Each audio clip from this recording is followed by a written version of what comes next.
네, 여러분 안녕하십니까. 9월 20일 목요일 MBN 뉴스특보 2018 남북 정상회담 평양 전문가들 모시고 진행해 드리도록 하겠습니다. 어서 오십시오. 네, 안녕하십니까. 국민들 한 분 한 분 감회가 남다르실 것 같습니다. 오늘 천지가 열렸습니다. 백두산 천지에 눈부시도록 파란 하늘과 초록색 물빛은 마치 한반도 평화의 새 시대를 축복하는 듯 보였습니다. 문재인 대통령이 모든 일정을 마치고 지금 서울로 향하고 있다고 합니다. 곧 성남공항에 도착할 것으로 보이는데요. 메인 프레스센터에 나가 있는 취재기자를 연결해서 자세히 알아보도록 하겠습니다. 김종민 기자, 문재인 대통령이 성남공항에 도착을 했습니까? 네, 서울 프레스센터에 나와 있습니다. 네. 지금 상황 전해주세요. 네, 아직 도착 소식은 들리지 않고 있습니다. 청와대는 오후 3시 30분에 문 대통령을 태운 공군 2호기가 북한 삼지연 공항을 출발해 서울로 향했다고 밝혔습니다. 곧 서울 성남공항에 도착할 것으로 보이는데요. 몇 분 안에 도착할 것 같습니다. 윤영찬 청와대 국민소통수석은 문 대통령이 도착하는 대로 이곳 프레스센터 방문 여부를 확인하겠다고 말했습니다. 문 대통령이 프레스센터를 방문하면 국민들을 상대로 이번 방북 결과를 설명하는 기자회견을 하고 몇 가지 질의응답도 오갈 것으로 보입니다. 기자회견의 주요 내용은 이번 정상회담을 한 소회와 함께 양 정상이 합의한 평양 공동선언에 대한 의미 등이 담길 것으로 전망됩니다. 문 대통령은 이번 방북 결과를 가지고 우리 시각으로 오는 25일 미국 뉴욕에서 트럼프 대통령을 만나 정상회담에 나설 예정입니다. 이번 남북 정상회담으로 2차 북미 정상회담과 함께 비핵화 논의를 촉진시킬 수 있을지 관심이 집중되고 있습니다. 지금까지 남북 정상회담 메인 프레스센터에서 MBN 뉴스 김종민입니다.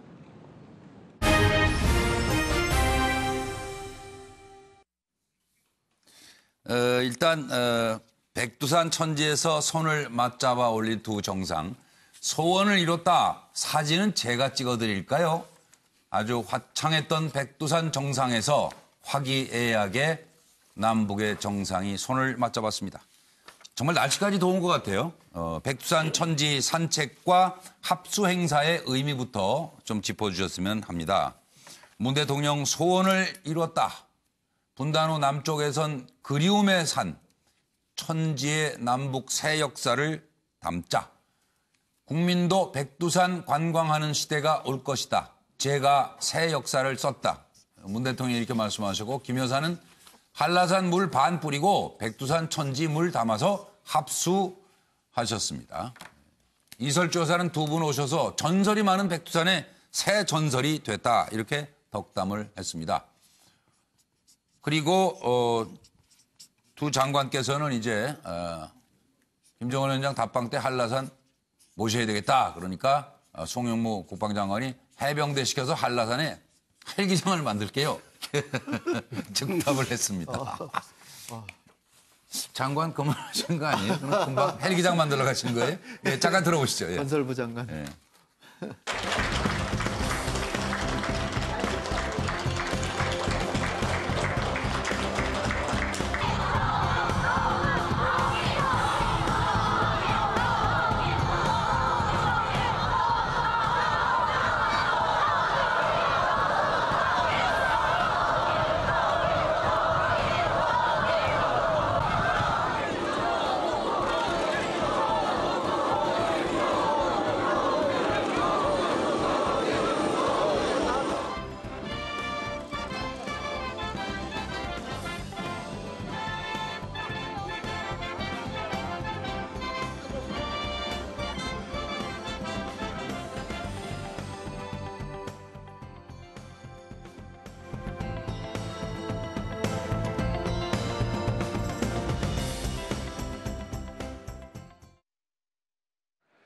대통령 내외와 공식 수행원을 태운 비행기가 지금 서울로 향하고 있습니다. 백두산 천지를 배경으로 선 남과 북의 두 정상 내외. 1년 전에는 누구도 이 모습을 상상할 수 없었을 것입니다. 물론 가야 할 길이 아직도 멀고 험할 것이지만 두 정상에게 천지를 내어준 백두산의 기호는 민족의 하나됨과 평화의 한반도를 위한 서광이 될 것이라 확신합니다. 사실은 저 패널들께서 2박 3일 평양 한 말씀으로 어떤 단어가 떠오르시는지도 궁금해요. 생각나신 대로 말씀해 주시고 백두산 천지 산책했고 합수 행사에 대해서 홍현익 박사는 요즘 너무 바쁘신 것 같아요. 그러니까 좀 쉬세요. 네. 우리 김종욱 교수부터 시작하겠습니다.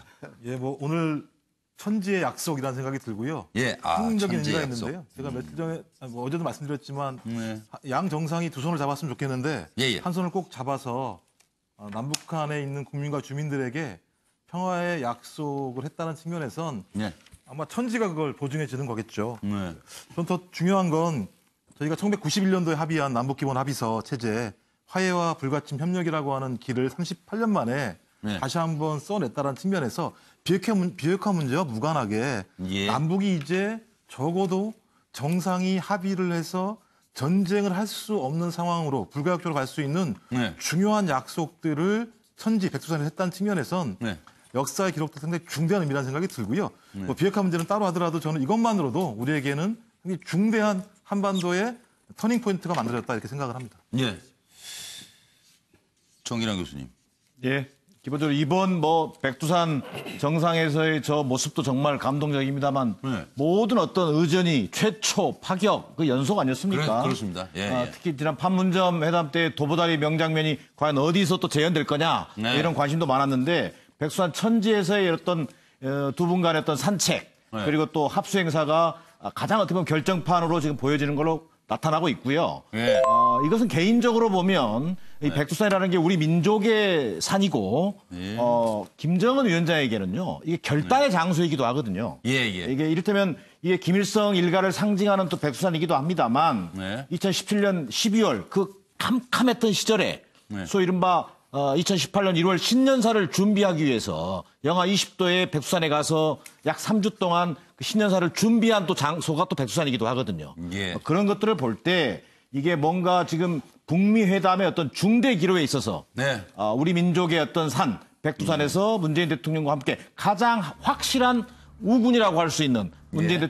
대통령과 함께 네. 어떤 결단의 어떤 의식이랄까 이것들을 보여준 또 하나의 어떤 상징적 장면이다. 저는 이렇게 보여집니다. 지금 보고 계신 화면은 성남 서울 공항에 3시 30분 북한 삼지연 공항을 출발한 공군 2호기 대통령 네 분이 탑승한 공군 2호기가 도착한 장면입니다. 지금 이제 활주로로 이동 중이고요. 곧 트랩으로 대통령 네 분이 내리시게 되겠습니다. 그리고 서울로 이동해서 아마 동대문 디자인 프라자 프레스센터에서 방북 결과 설명 기자회견이 지금 예정돼 있는데요. 또 그 얘기도 잠시 후에 여러분과 함께 들어보도록 하겠습니다. 조은갑 위원 저 처음에요. 정님 아까 낮에 보셨죠? 저 오후에 저 사진 들어온 거. 네. 저는 배경 사진을 따로 해서 위에다가 이렇게 사진을 찍었나. 참 날씨가 굉장히 화창. 깜짝 놀랐어요. 천지에 저런 모습이 나오는구나 싶을 정도로 네. 화창한 모습들이 참 보기 좋았고요. 예. 어쨌든 뭐 이런 합수 과정 움직임들을 보면 그 한반도 분단 이후에 70년 만에 어떤 새로운 역사의 첫 발을 내딛는 게 아닌가 이런 생각이 듭니다. 예. 그 어쨌든 이번 이제 천지를 북한의 지도자와 함께 갔고 또 직접 만지면서 여러 담소를 나눴고 어쨌든 김정은 위원장이 서울 방문을 얘기를 하지 않았습니까? 네. 한라산 방문도 실현될 개연성이 굉장히 높아진 그런 상황이고 네. 그 합수라는 것이 뭐 굳이 뜻하면 하나의 남북의 하나됨, 통일, 화합 이런 상징적인 의미를 담고 지금 하고 있습니다만 그것이 한반도뿐만이 아니라 전 세계에 여러 이제 비핵화를 둘러싼 움직임들이 있습니다. 뭐 미국 간의 관계라든가 주변국 간의 관계. 예. 그것이 전 세계 주변국으로도 좀 뻗쳐나가는 예. 그런 하나의 좋은 계기가 됐으면 좋겠습니다. 예, 그렇습니다. 최 의원님. 예. 백두산이라고 하면 혁명의 성지지 않습니까? 예. 북한의 성지를 김정은 위원장이 개방했다는 것은 역시 통 큰 지도자로서의 이미지를 예. 전 세계에 한껏 과시했다고 볼 수 있겠고요.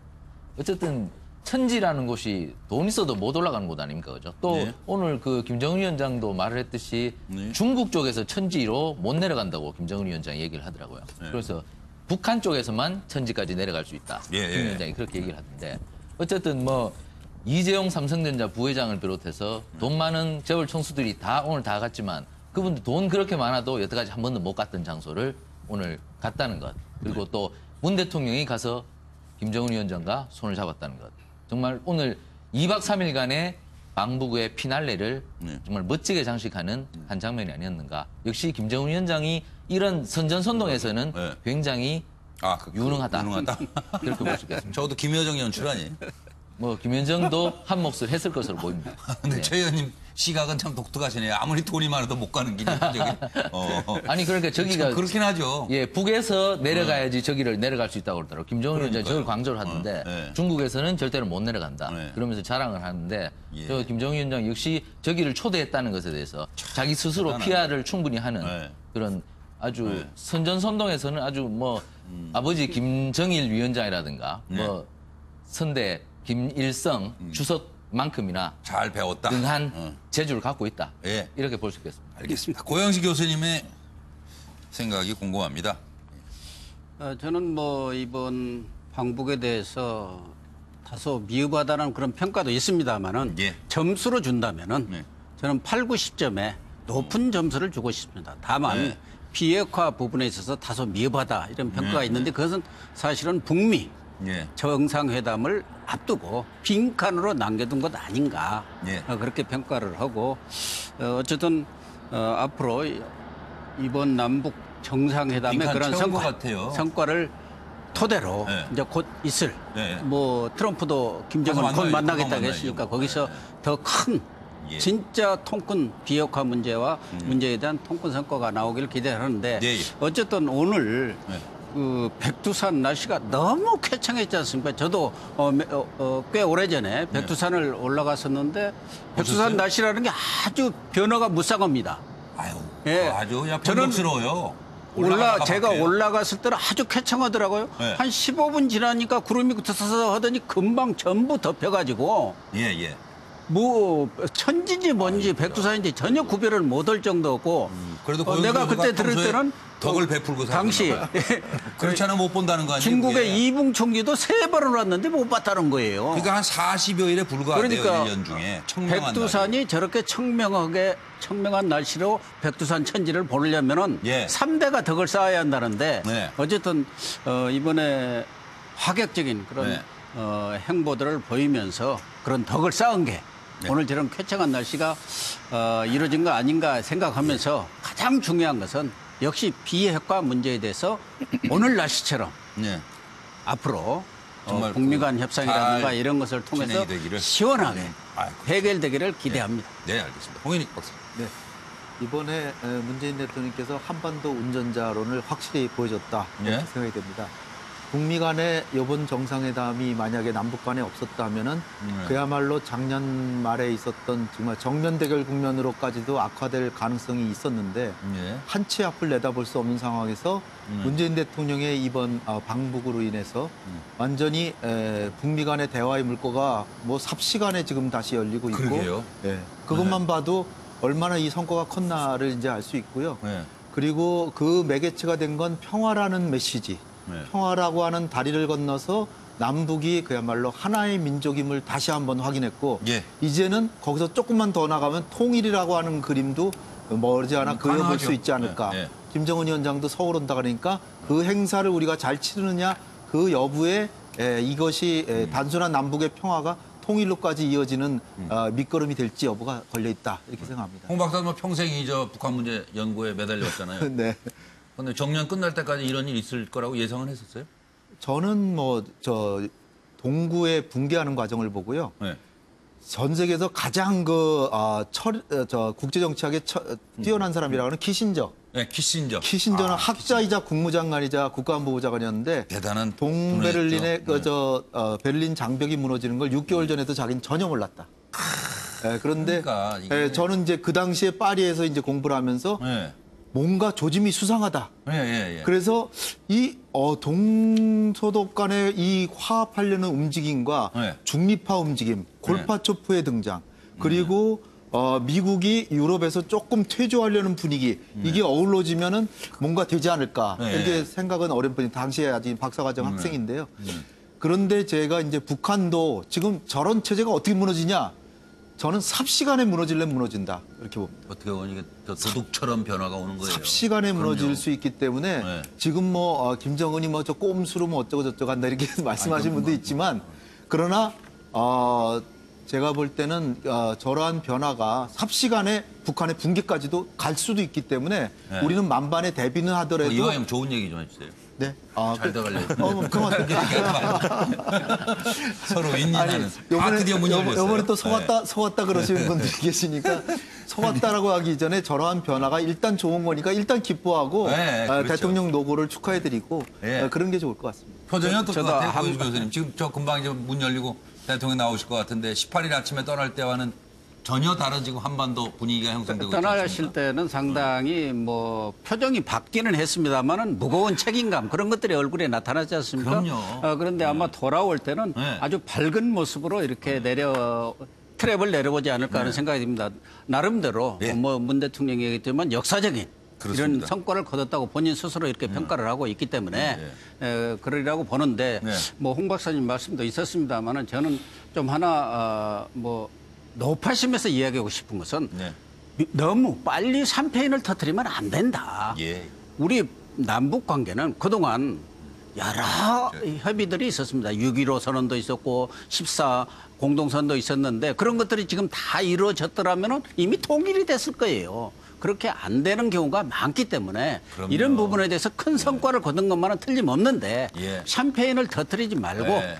수고 차분하고 많으셨습니다. 신중하게 네. 이렇게 나가야 한다. 그런 생각입니다. 표정이 밝으시네요. 그런 거예요. 지금 고희수 교수 말씀처럼 문재인 대통령 네 분이 지금 트랩을 걸어 내려오고 계십니다. 2박 3일간 정말 일정이 당연히 빡빡했잖아요. 그렇죠. 네, 수고 많으셨다는 말씀을 드리고 싶습니다. 싱가포르 양 정상이 함께하는 시간 거의 뭐 같이 있었다고 해도 과언이 아닐 정도로. 그러니까요. 저는 이제 대통령의 표정을 얘기를 했습니다만은 우선 이제 뭐 기쁘죠. 기쁨도 있지만은 기자회견을 할 때 보니까요 상당히 비장함이 있는 겁니다. 비장. 네. 그러니까 어쨌든 북한 핵 문제라는 것은 지금 미국과의 또 관계도 있고 지금 이제 어쨌든 첫 발인 것이지 만들어지는 과정이거든요.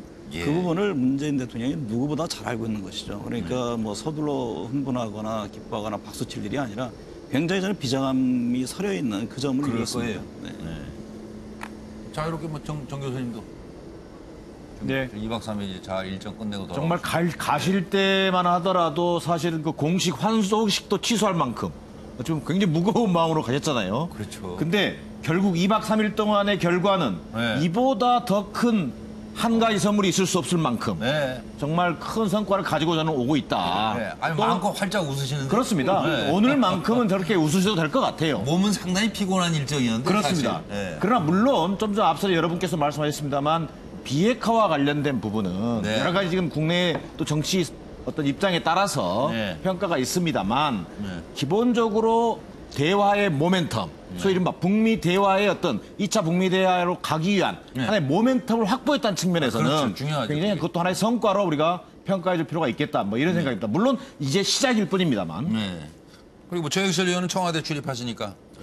헌정사상 사실상 처음으로 문재인 대통령이 국정 경험이 있는 분이 대통령이 됐어요. 그러니까 노무현 정부 당시에 사실상 5년 동안 국정 경험을 충분히 했던 그 후보자가 충분히 대통령이 됨으로써 제대로 했다고 그렇죠. 그럴까요? 우리로서는 네. 남북 관계에 대해서는 굉장히 전문가가 들어와서 남북 관계를 풀어가고 있는 것이죠. 예. 그 문재인 대통령만큼 지금 전문가는 없죠. 네. 제가 볼 땐 그렇습니다. 예, 예. 저분이 들어와서 강조했던 것은 무조건 취임 초부터 드라이브를 걸어야 된다. 예. 전부 김대중 대통령도 그렇고 노무현 대통령도 그렇고 거의 말기에 노무현 회담을 대통령은 했죠. 특히 그랬죠. 예. 그것 때문에 동력이 이어가지 못했죠. 그래서 문재인 대통령 취임하자마자 그 드라이브를 계속 걸어서 조기에 남북 정상회담을 성사시켰죠. 그 덕분에 김정은과의 교감이 상당히 쌓인 부분이 있고 그리고 문재인 대통령이 강조했던 것은 정상 간 만남을 굉장히 자주 해야 된다. 만약에 형식에 구애받지 말고 사실 문재인 대통령이 갑자기 북측 판문점 넘어가서 2차 정상회담 했지 않습니까? 그죠? 그런 식으로 해서 놀라운 일이었어요. 그렇죠. 사실. 그런 식으로 해서 정상과 자주 만나야지. 예, 예. 특히 사회주의 국가는 탑다운 방식이지 않습니까? 예. 정상을 만나야 풀어내려갈 수 있는 문제가 생긴 것이지 밑에 사람을 아무리 만나봐야 풀어갈 수가 없다는 거죠. 그러니까 문재인 대통령이 두 가지 정책. 무조건 임기 초에 남북 문제를 풀어야 한다. 네, 시동 그리고 걸자. 정상 간 만남을 상례화해야 한다. 그건 내 상대가 있으니까 그렇죠. 혼자 뜻으로 안 되는데 지금 상대가 김정은 위원장이라는 그렇죠. 게 김정은 위원장도 결단의 리더십이 있다는 맞습니다. 것이죠. 그래서 잘 맞았다는 것이고 네, 또 예. 하나 잘 맞았는 것은 트럼프죠.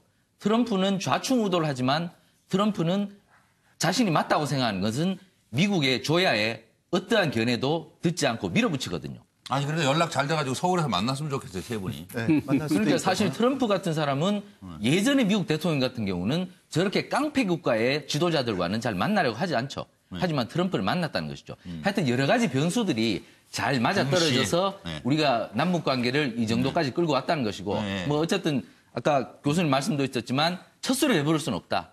좀 시간을 갖고 좀 더 많은 협상을 하다 보면 좀 더 큰 결과물이 나올 것으로 보입니다. 김종욱 교수는 혹시 저 청와대 NSC 계셨으니까 같이 비행기 타고 올라가셨던 저 경험은 없어요? 예, 그때는 육자회담이 한참 진행 중인 상황이어가지고요. 올라갈 수 있는 육자회담. 상황은 아니었었고요. 몇 년도죠 그때? 2003년, 4년도 상황이었어요. 2003, 4년. 아, 그때는 예. 뭐 거의 그 육자회담 합의했다가 깨지고 반복적인 상황이어서 예, 예. 상당히 위태로운 상황이었습니다. 뭐 그래도 그때는 대화를 하고 있었기 때문에 모멘텀이 유지가 됐다는 측면에서 되게 중요한 것 같고요. 네.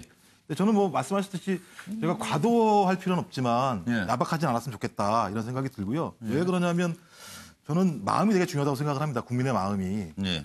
이런 상황을 보면서 국민들은 평화를 느끼고 그 평화 속에서 이 평화가 계속 유지가 되게 되면 예. 우린 참 즐겁겠구나라는 생각이 들 것 같고요. 예. 또 능라도 경기장에서 북한 주민들이 보여준 예. 그것이 뭐 어떤 형태이건 상관없이 평화를 갈망하는 모습들 이런 어떤 그 마음들이 모여서 믿음이 만들어지게 되고 예. 그 믿음이 신뢰로 연결어지는 거거든요. 예. 저는 그런 신뢰가 있을 때만이 위기가 왔을 때도 그걸 극복할 수 있는 힘이 생길 수 있다.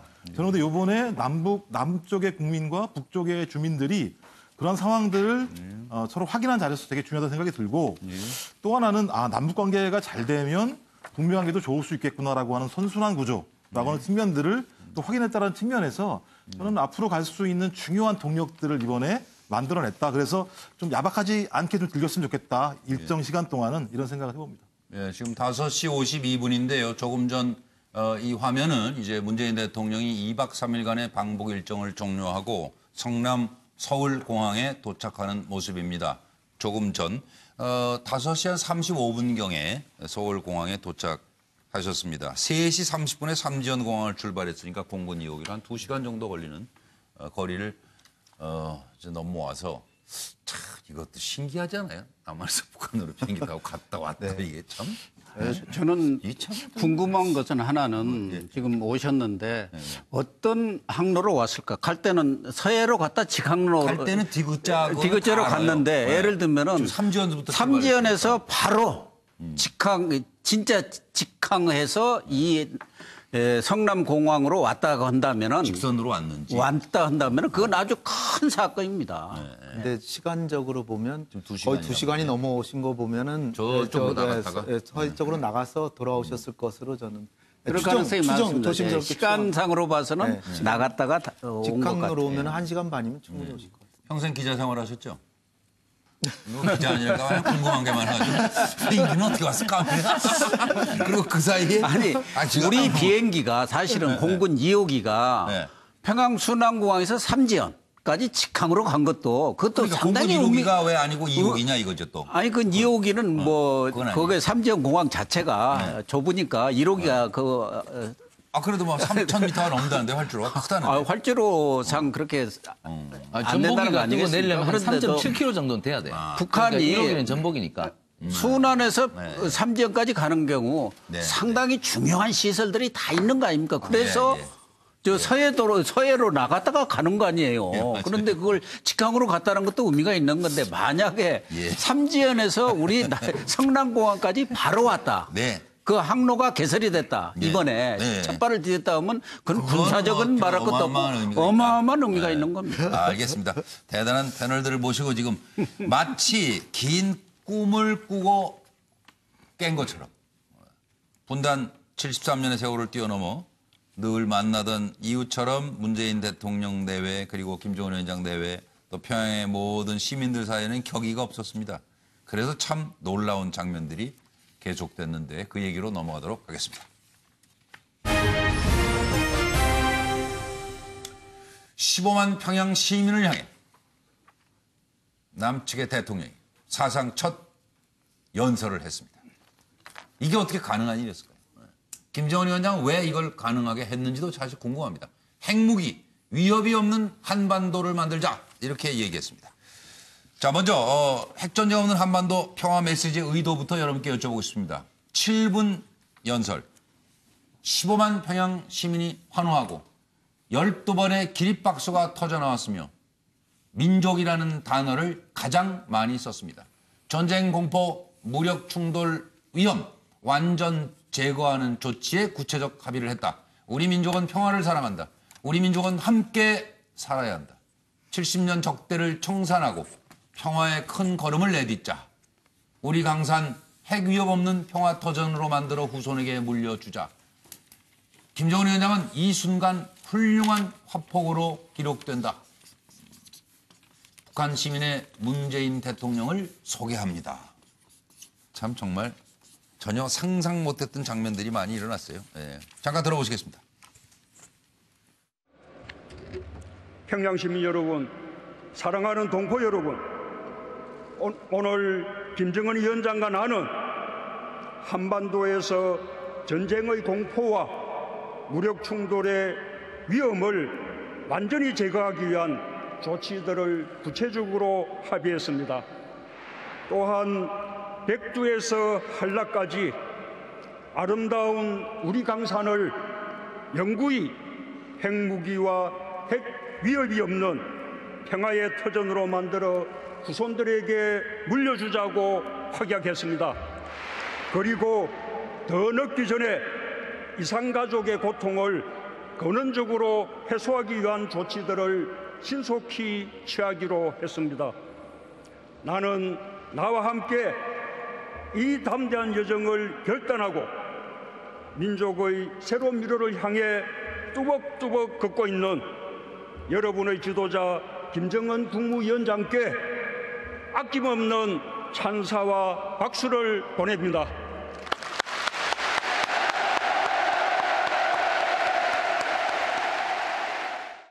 오늘의 이 귀중한 또 한 걸음의 전진을 위해 평양을 방문한 문재인 대통령의 지칠 줄 모르는 열정과 노력에 진심 어린 감사의 뜻을 표하고 싶습니다.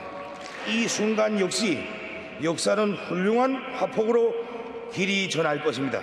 우리 모두 문재인 대통령에게 열광적인 박수와 열렬한 환호를 보내줍시다. 우리 민족은 우수합니다. 우리 민족은 강인합니다. 우리 민족은 평화를 사랑합니다. 그리고 우리 민족은 함께 살아야 합니다. 우리는 5,000년을 함께 살고 70년을 헤어져 살았습니다. 나는 오늘 이 자리에서 지난 70년 적대를 완전히 청산하고 다시 하나가 되기 위한 평화의 큰 걸음을 내딛자고 제안합니다. 김정은 위원장과 나는 북한남 8천만 개의 손을 굳게 잡고 새로운 조국을 만들어 나갈 것입니다. 우리 함께 새로운 미래로 나아갑시다. 네, 지금 국방대학교의 정한범 교수가 이제 방금 도착하셨어요. 어서 오세요. 예, 안녕하십니까. 일단 전체적인 소감 한번 아까 말씀 못하시니까 얘기해 주시고 평화 메시지 의도까지 좀 읽어주십시오. 예, 저는 이번 정상회담을 보면서 정말 숨가쁘다 이렇게 표현을 하고 싶습니다. 저도 이제 지난 3일간 계속 방송을 하면서 해설을 했는데 방송 도중에 새로운 사건들이 자꾸 터지기 때문에 그걸 따라가기도 참 벅찼던 것 같아요. 그러니까요. 예. 근데 이번 그 정상회담을 통해서 많은 이제 평가들을 하고 특히 이제 가장 역사적인 장면이라고 하면 백두산에 정상 4분이 올라가셔서 이렇게 그 선지를 바라보는 이런 장면이라고 할 수 있겠는데 사실 저는 그 그림으로 보면 백두산 그림이 가장 잘 나오지만 역사적인 사건이라고 하면 바로 지금 이 순간 그러니까 그 15만 평양 시민 앞에서 우리나라 대통령이 시민들에게 연설을 했다고 하는 이 사건을 꼽고 싶습니다. 15만 명이라고 하면요, 우리 평양 시민이 300만 명이거든요. 20명 중에 1명이 저 자리에 와 있는 거예요. 그러면 이 사람들이 이걸 보고 가서 그냥 끝나는 게 아니고 또 다른 사람들을 만날 거고 또 여러 사람들과 대화를 하게 될 텐데 그럼요. 과연 이 파급력이 어디까지 갈 것인가 이게 굉장히 궁금하고요. 겁이 없어요. 왜? 그러니까요. 그래서 겁을 안 내고 저는 이렇게까지 파격적인 장면이 나올 거라고 정말 상상을 못했습니다. 그러니까요. 그리고 저 대통령이 이제 앞으로 비핵화다, 핵 없다, 예. 핵이 생명줄인데. 그렇죠. 근데 이제 그 와중에도 또 우리 문재인 대통령이 김정은 위원장을 배려하는 단어들이 저는 이제 귀에 딱 들렸습니다. 예. 뭐냐면 자주적인 입장에서 통일을 하자라고 하는 얘기를 했어요. 보통 그 양 정상이 정상회담 브리핑을 할 때도 사실 그런 단어는 우리 이제 대통령 쓰지 않고 김정은 위원장이 이제 자주 평화 통일을 얘기를 했는데 예. 이 그 능라도 경기장에서는 우리 대통령이 민족의 자주를 얘기를 하면서 김정은 위원장을 살짝 배려를 했고요. 또 하나는 비핵화를 얘기하면서 역시 또 김정은 위원장의 워딩을 썼습니다. 그러니까 비핵화라는 표현을 쓰질 않고 핵 없는 세상 그리고 핵 위협도 없는 세상을 동시에 얘기를 한 거예요. 네. 그러니까 핵 없는 세상이라고 하는 것은 북한이 지금까지 걸어온 길을 부정하는 길인데 그러면 북한의 지금까지 길을 부정한다는 것은 김정은 위원장의 정통성을 부정하는 걸 수도 있고요. 그렇기 때문에 북한이 핵을 제거해야 되지만 또 역시 북한이 핵을 가질 수밖에 없었던 외부적인 조건, 핵 위협이라고 하는 그런 것도 같이 언급함으로 인해서 김정은 위원장의 체면도 좀 살려졌다 이렇게 보고 있습니다. 예. 잘 배려가 됐다. 정은갑 의원께서는요. 7분간 연설의 핵심은 핵과 전쟁 없는 한반도를 강조하지 않습니까? 그러니까 제가 느낀 것은 사실상의 남북한 간의 일차적인 종전선언을 한 것이죠. 대통령이 거기서 전쟁 없는 이 한반도라는 점을 강조하면서 사실 종전선언하면 그동안에 어쨌든 간에 미국, 중국, 남북 사자 간에 얘기를 했습니다만 일차적인 종전선언 남북 당사국들이 먼저 이 점을 천명하고 주변국이 압박하는 이런 형국으로서의 어떤 그 전략도 숨어 있다고 봅니다. 그러니까 대통령이 늘 강조했듯이 지금의 남북관계 개선이라는 것이 어떤 비핵화의 하나의 부산물 부수적으로 오는 것이 아니라 그 남북관계 개선 속에서 비핵화를 동인할 수 있는 상당히 동력을 만들어갈 수 있다라는 점. 맞습니다. 그것은 뭐냐면 남과 북은 하나된 민족으로서 우리가 주체적으로 뭔가를 변화시켜 나가야 된다라는 점. 그러니까 북미 대화와 핵을 둘러싼 여러 움직임과 함께 그래야지만 이게 선순환 구조로 돌아갈 수 있다라는 점을 이번 그 평양에서 연설과 여러 일정 속에서 분명히 한 것으로 저는 이해가 됩니다. 그리고 실질적으로 이 같은 움직임 앞서도 이제 이게 남북 간의 관계 개선 이런 게 얘기를 했습니다만은 제가 여러 지도자들 강연 중에 상당히 의미 있게 들은 것이 프랑스 그 사르코지 전 대통령입니다. 그러니까 수년 전에 여기 세계 지식 포럼에 와가지고 그 사람이 하는 연설 중에 남북 간의 그 통일 문제를 물었습니다. 그럼 너네들은 통일이 되는 것이다. 바로 이웃하고 있고 한민족인데 왜 안 되느냐.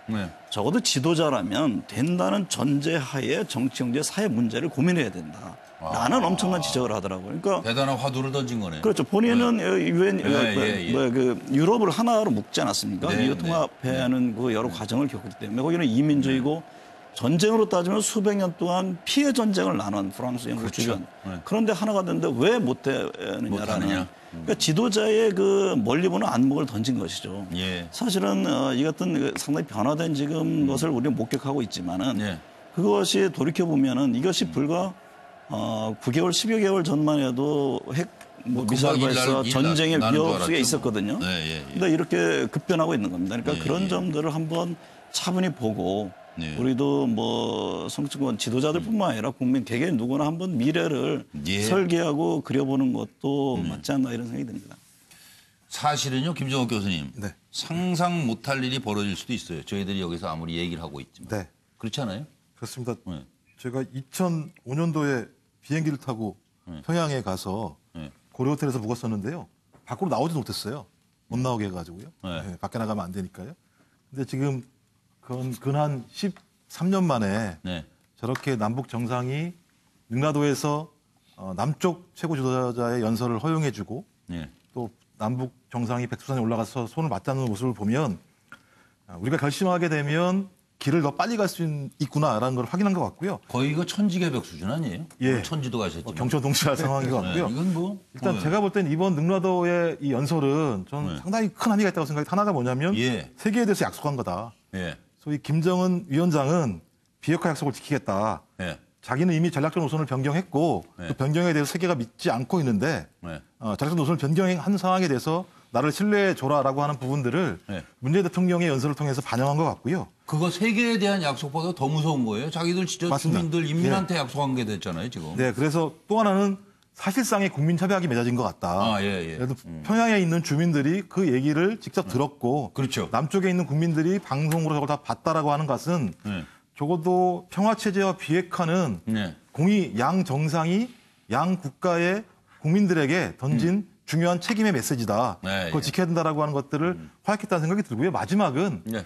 미국에 대해서 얘기한 것 같아요. 이 정도면 네. 우리와 대화를 충분히 할 수 있지 않겠느냐라고 네. 하는 우린 정상국가다라고 하는 메시지를 던졌고 바로 뒤이어 트럼프가 그런 얘기를 했죠. 북한 한국에서 아주 좋은 소식이 있다. 네. 더 놀라운 건 우리 관계는 굉장히 차분하다. 네. 트럼프가 그냥 막 설레발 떨면서 얘기하는 게 아니다. 네. 분명히 충분히 이 사실을 다 인지하고 있고 차분하게 남북관계 개선에 대한 비핵화 문제에 대해서 고민하고 있고 내가 가고 있는 길들이 트럼프 개인의 길이 아니라 전략적 방향으로 가고 있다라고 하는 화답이 왔다라는 측면에선 네. 적어도 상당히 중요한 전환적 계기라는 생각이 듭니다. 네, 정진환 교수님.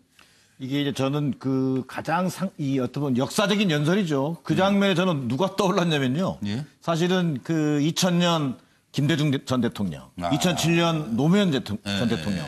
지금은 두 분 다 고인이 되셨습니다만 그 두 분이 어떻게 보면 씨를 뿌렸다고 해도 과언이 아니겠습니까? 예, 예. 그 열매를 능라도 5월 1일 경기장에서 우리 문재인 대통령이 정말 평양 시민 15만 인파 앞에서 한반도의 어떤 핵과 전쟁 없는 한반도와 평화를 얘기하는 좀 감동적인 연설을 우리가 볼 수 있었다. 뭐 이런 어떤 감상적인 측면이 하나 있었고요. 두 번째는 저는 좀 문재인 대통령의 정면 돌파 의지가 좀 더는 보여졌어요. 그동안 우리가 비핵화라고 하는 것은 북한과 미국이 알아서 할 일이고 거기서 풀어야 될 일이다라고 하는 그런 프레임에 우리가 좀 갇혀있던 측면이 있거든요.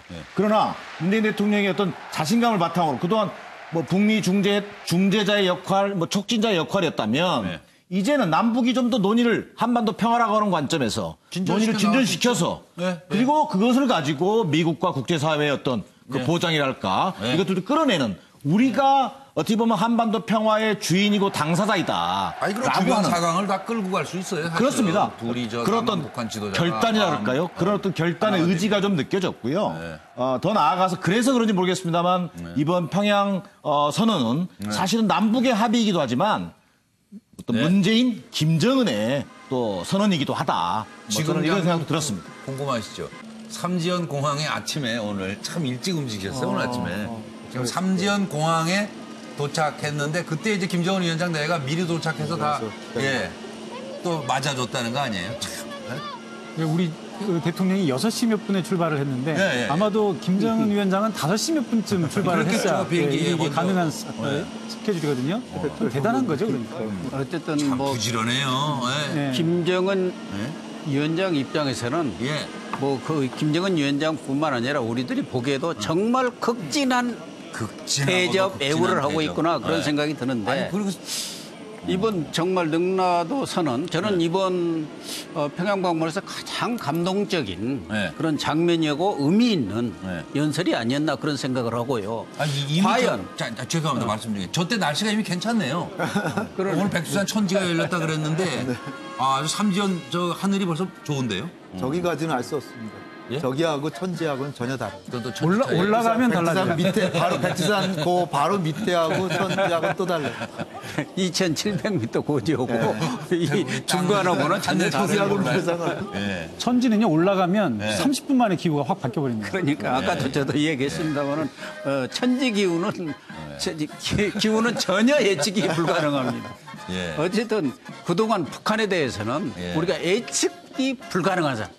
넉비공이다 이렇게 얘기했는데 이번 은둔의 지도자요, 뭐 저 폐쇄 국가. 저 능라도 연설, 5.1 체육관 연설을 보면은 북한도 이제는 예측이 가능한 정권 사회로 들어가는구나 하는 예감을 저는 했어요. 사실은 김정은이 서울 이제 뭐 12월에 할지 왔을 경우 그럼 우리 과연 연설하게 될까요? 김정은 위원장이 우리 국민 상대로. 뭐 15만 앞에서 저런 연설을 우리가 과감하게 시킬 수 있을 것인가? 그러니까 저도 그런 그거- 생각이 그거- 퍼뜩 들더라고요. 우리 잠실체육관에 15만 앞에 결단하기 어려워요. 이렇게 하는데 더군다나 북한 같은 경우는 유일 영도 체제에다가 아주 폐쇄된 사회 아닙니까? 우리나라라든가 미국 이건 뭐 괴뢰고 뭐 해갖고 그동안 엄청난 비난을 해온 그런 정권의 대통령한테 특히 저 15만이라는 게 보통 15만이 아니지 않습니까? 북한 사회에서는 평양 시민은 그 중에서도 아주 선택된 국민들이고 오피니언 리더들이라고 거기에서는 아주 봅니다. 엘리트들만 모아놓은 그렇습니다. 거예요. 네.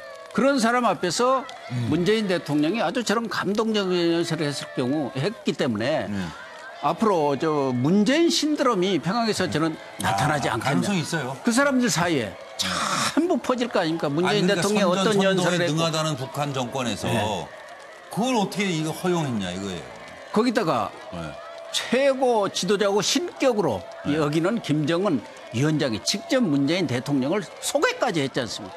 북한에서 제가 기억하기로는 어떤 사회 지도부가 와서 뭐 대통령이든 총리든 누가 왔을 경우에도 저렇게 많은 시민 앞에서 연설한 적은 없었던 것 같아요. 저렇게 손잡은 그런 거 대통령이 누가 보면은 있어요? 어쨌든 다시 보니까 지금 우리도 뭐 문재인 대통령도 정면 돌파를 선택했지만 김정은 역시 이제는 대전환을 할 수밖에 없다는 인식을 했고 정면 돌파를 선언한 거 아니냐. 또 뭐 문재인 대통령 입장에서는 그동안 뭐 한반도 문제 이것은 우리 스스로 풀 수 없다.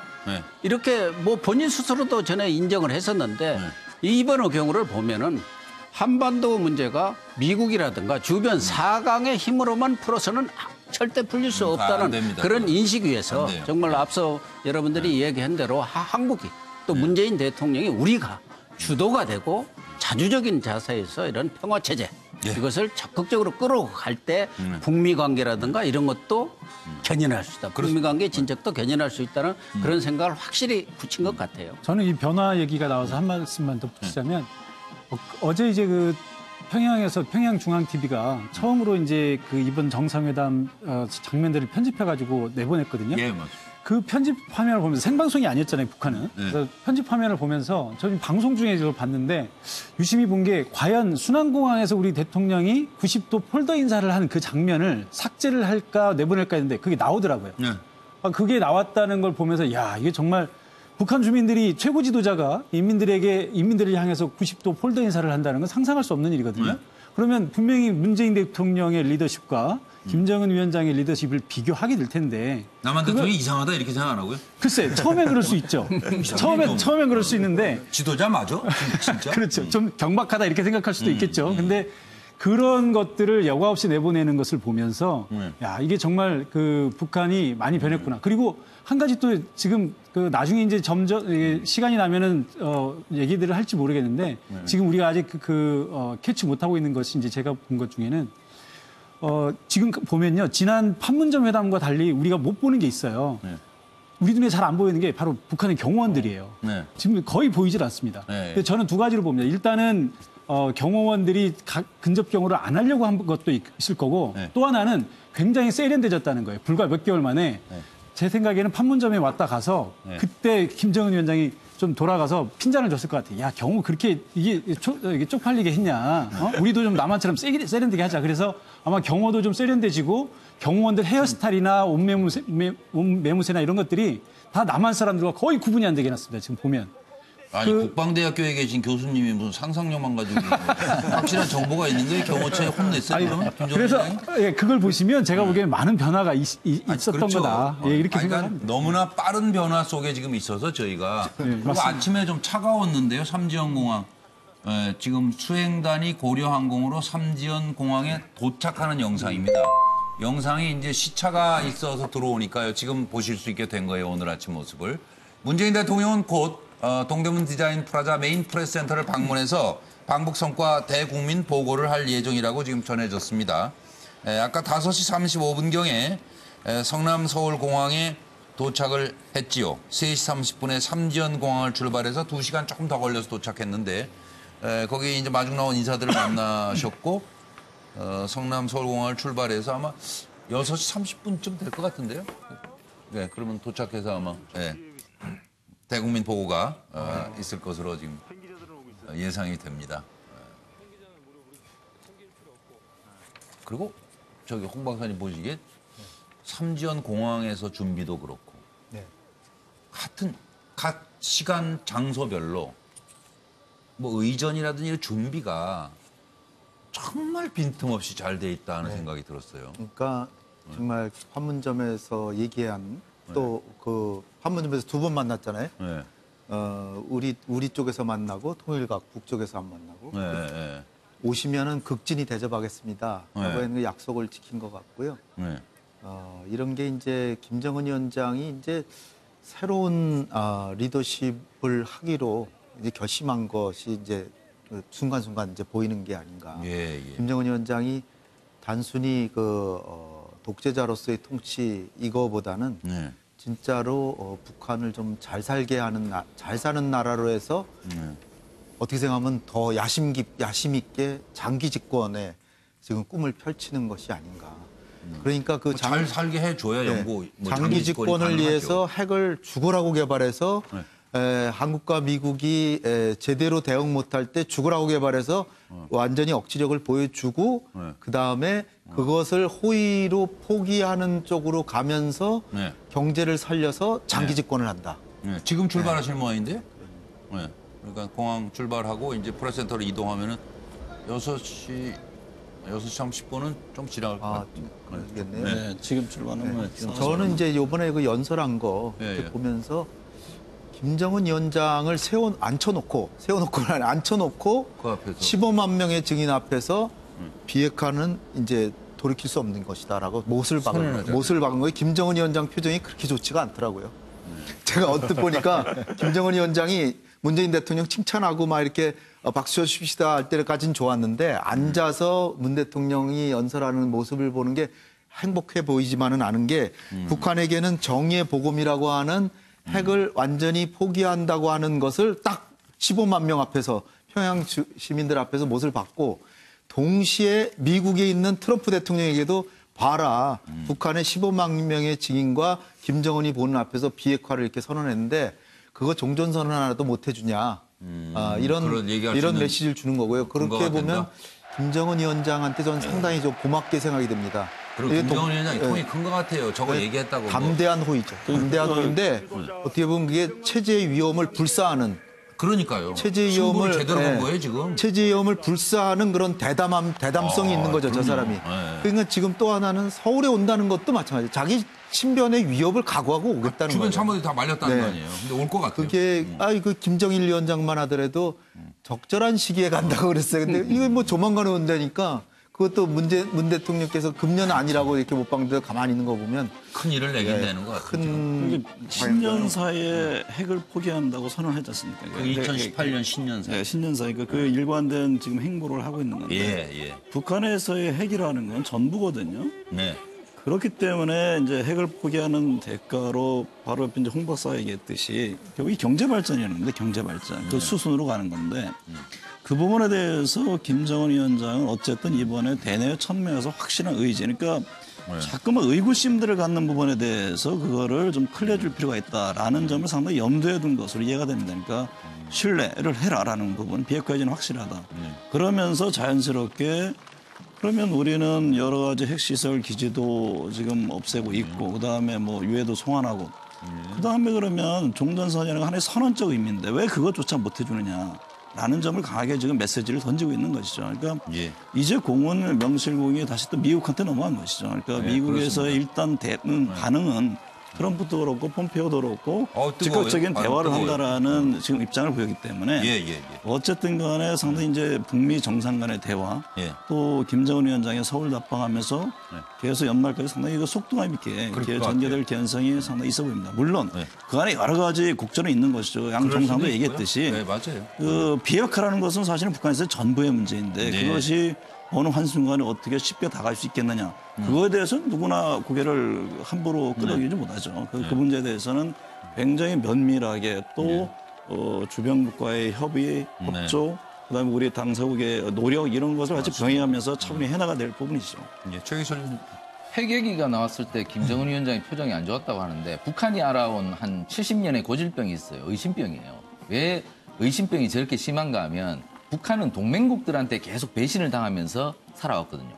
대표적인 게 중국과 소련이었죠. 그러니까 휴전이 되고 나서 바로 김일성이 내각에 인사를 할 때 중국이 압력을 넣어서 친중파를 못 치게 했거든요. 그런 식으로 중국과 소련, 그러니까 동맹국들이 계속 북한에 대해서 간섭을 하면서 북한에 대해서 안 좋은 소리를 하고 결국 김일성은 동맹국들한테 끊임없이 배신을 당하고 결국 90년대가 되면 동맹국들이 우리나라 수교를 해버리지 않습니까? 그런데 그 오랜 세월에 동맹국들로부터 배신을 당하면서 북한은 엄청난 불신과 의심을 가질 수밖에 없는 거죠. 그러니까 지금도 북한이 핵을 쉽게 내려놓지 못하는 것은 언제든지 자신이 공격당할 수 있다는 의심을 하고 있는 거죠. 그러니까 문 대통령이 지금 가서 계속 김정은한테 얘기하는 것은 의심을 거둬달라는 거죠. 그러니까 의심을 거둬달라는 것인데 결국에는 5.1 경기장에서 문재인 대통령이 7분간 연설을 하게 한 것은 김정은이 상당 부분 의심을 문 대통령에 대해서는 좀 거둔 측면이 있다. 네, 그런 것 같아요. 그것이 문 대통령 이번 방북의 커다란 성과다. 결국 이제부터는 문 대통령을 지렛대로 삼아서 트럼프로부터 의심을 걷어내야 하는 것이 김정은의 숙제이죠. 그러니까 문 대통령을 저렇게 극진하게 대접하는 것은 문 대통령이 가서 트럼프에게 북한의 의심을 걷어줄 수 있는 조치를 요구하는 것입니다. 그러니까 향후 북미 대화에서 문 대통령의 역할이 중요하다는 것은 김정은이 정말 갈구하는 우리가 미국을 못 믿는 그 의심을 문 대통령이 걷어달라고 오늘 백두산도 데리고 가고 5.1 경기장에서 7분간 연설도 시킨 겁니다. 결국 문 대통령이 저 김정은의 메시지를 받고 말은 좀 바로 좀 시킨 거가 아니고 그렇죠. 해달라고 부탁을 했을 시킨다고 할 때 문 대통령은 아니니까. 그 부분에서 문 대통령이 김정은의 부탁을 받고 이제 미국에 가셔서 어떤 메시지를 내겠죠. 네. 그런데요. 좀 넘어가야지. 말씀하세요. 비핵화라는 게 개념이 좀 많이 다른 것 같아요. 북한이 생각하는 비핵화, 저쪽은 셀프 비핵화를 그동안 해오다가 지금 이번에는 동창리의 경우는 사찰을 직접 사찰이라보다는 그 관찰을 길어지니까요. 저기 국제부 잠깐 연결해서 지금 이제 말씀 이어가려고. 왜냐하면 트럼프는 뭐 엄청난 진전이 있었다고 그러고 뭐 그 얘기 좀 하려고 그러는 거예요. 그러니까 저 국제부 연결해서 전체적으로 해외 반응을 좀 알아보겠습니다. 트럼프 미국 대통령이 김정은 북한 국무위원장과 곧 만날 것이라면서 남북 정상회담에 대해 긍정적인 평가를 내놓았습니다. 이어서 미국 행정부는 대북 협상에 박차를 가하는 모습이고요. 폼페이오 미국 국무장관은 리용호 외무상에게 뉴욕에서 만나자 이렇게 얘기했고 또 오스트리아 빈에서 실무 협상하자고 북측에 제의했습니다. 국제부를 연결합니다. 김희경 기자. 네, 그렇습니다. 미국이 북한과의 협상에 아주 적극적으로 나서고 있네요. 네, 그렇습니다. 트럼프 미국 대통령은 평양 남북정상회담에서 나온 성과에 대해 환영의 뜻을 거듭 밝혔습니다. 트럼프 대통령은 엄청난 진전이 이루어지고 있다 이렇게 밝히면서 김정은 위원장과 곧 만날 것이라고 말했습니다. 몇 시간 뒤에 폼페이오 미 국무장관도 성명을 발표했는데요. 문재인 대통령과 김정은 위원장이 미국과 국제원자력 기구 이 IAEA 사찰단에 참관하래 영변의 모든 시설을 영구히 해체하는 것을 포함해서 비핵화에 대한 싱가포르 공동성명을 재확인한 것을 환영한다며 바로 협상에 들어갈 준비가 돼 있다고 밝혔습니다. 이 폼페이오 장관은 당장 다음 주 앞서 말씀하셨지만 뉴욕에서 만나기 위해 리용호 북한 외무상을 초청하고 또 비건 대북정책 특별대표와 오스트리아 빈에서 실무 협상을 하자고 북한 측에 제안했습니다. 이 빈은 핵 검증을 담당하는 IAEA가 자리 잡고 있는 곳인데요. 국제 전문가의 사찰에 대한 모종의 압박이라고도 볼 수 있겠습니다. 그런데 이제 트럼프 행정부와 달리 미국 전문가들은 좀 다소 톤이 다르다고 할까? 생각에 좀 차이가 있어 보여요. 네, 그렇습니다. 이 미국 전문가들 사이에서는 좀 신중한 입장이 지배적입니다. 북한이 미국에 상응하는 조치에 따라서라는 단서를 달지 않았습니까? 이 조건부라는 이야기인데요.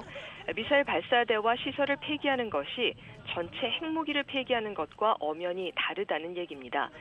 잘 알려진 헤리티지 재단의 클링너 선임 연구원은 대북 약속 측면에서 13년 전보다 오히려 후퇴하고 있다 이렇게까지 말을 했습니다. 하지만 당장 유엔 총회에서 외무장관급 회담이 진행되고 빈에서 실무 협상이 잘 이루어진다면 이르면 10월 말 2차 북미 정상회담에서 핵 리스트와 종전 선언을 놓고 빅딜이 이루어질 가능성도 조심스럽게 나오는 게 사실입니다. 지금까지 국제부에서 MBN 뉴스 김희경입니다.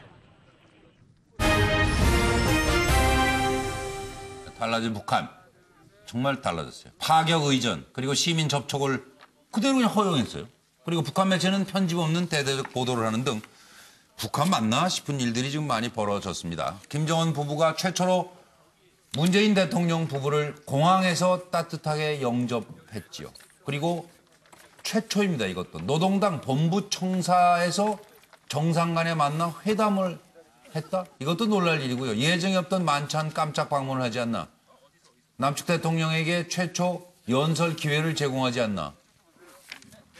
정말 상상도 못했던 일들이 어떻게 하면은 분단 73년이 있긴 있었나 싶게 지금 어마어마한 변화가 한꺼번에 벌어지고 있는 거예요. 그래서 일단 달라진 평양, 북한의 파격 대우, 인상 깊었던 장면 무엇인지 이런 내용들로 여러분께 좀 질문을 드리면서 일단 남북정상대회 백두산 방문 영상이 지금 들어와서 이제 여러분께 보여드리고 있습니다. 케이블카 같은 칸에 동승한 거는 아까 사진이 왔었어요. 근데 케이블카도 멀쩡하던데요? 멀쩡한데 4명밖에 못 하는데 그래서 이제 남북 지도자 부부가 같은 공동 운명체로 같은 사실은 이제 경호상에 저게 그건 뭐 누가 뭐 얘기를 안 해도 공동 운명체. 만약에 저게 정전이 되거나 그러면 아주 끔찍한 역사적인 사건이 벌어지겠죠. 남북 정상들이 가까워지도록 고안한 케이블카가 아닌가. 아니 그러니까 무릎 경호원도 정도로 저게 가깝잖아요. 공간이. 경호원도 없어요. 경호원도 없어요. 매달려서 가야 되나 경호원? 앞뒤칸에 지금 타고 있습니다. 저희 뒤에. 경호원은 앞뒤칸이 있죠. 저 뒤에하고 앞칸에는 경호원이고 네 분이 지금 타고 있는데 만약 저기서 정전 사태가 난다고 하면 큰일이죠. 아니 근데 시설이 상당한 수준이에요.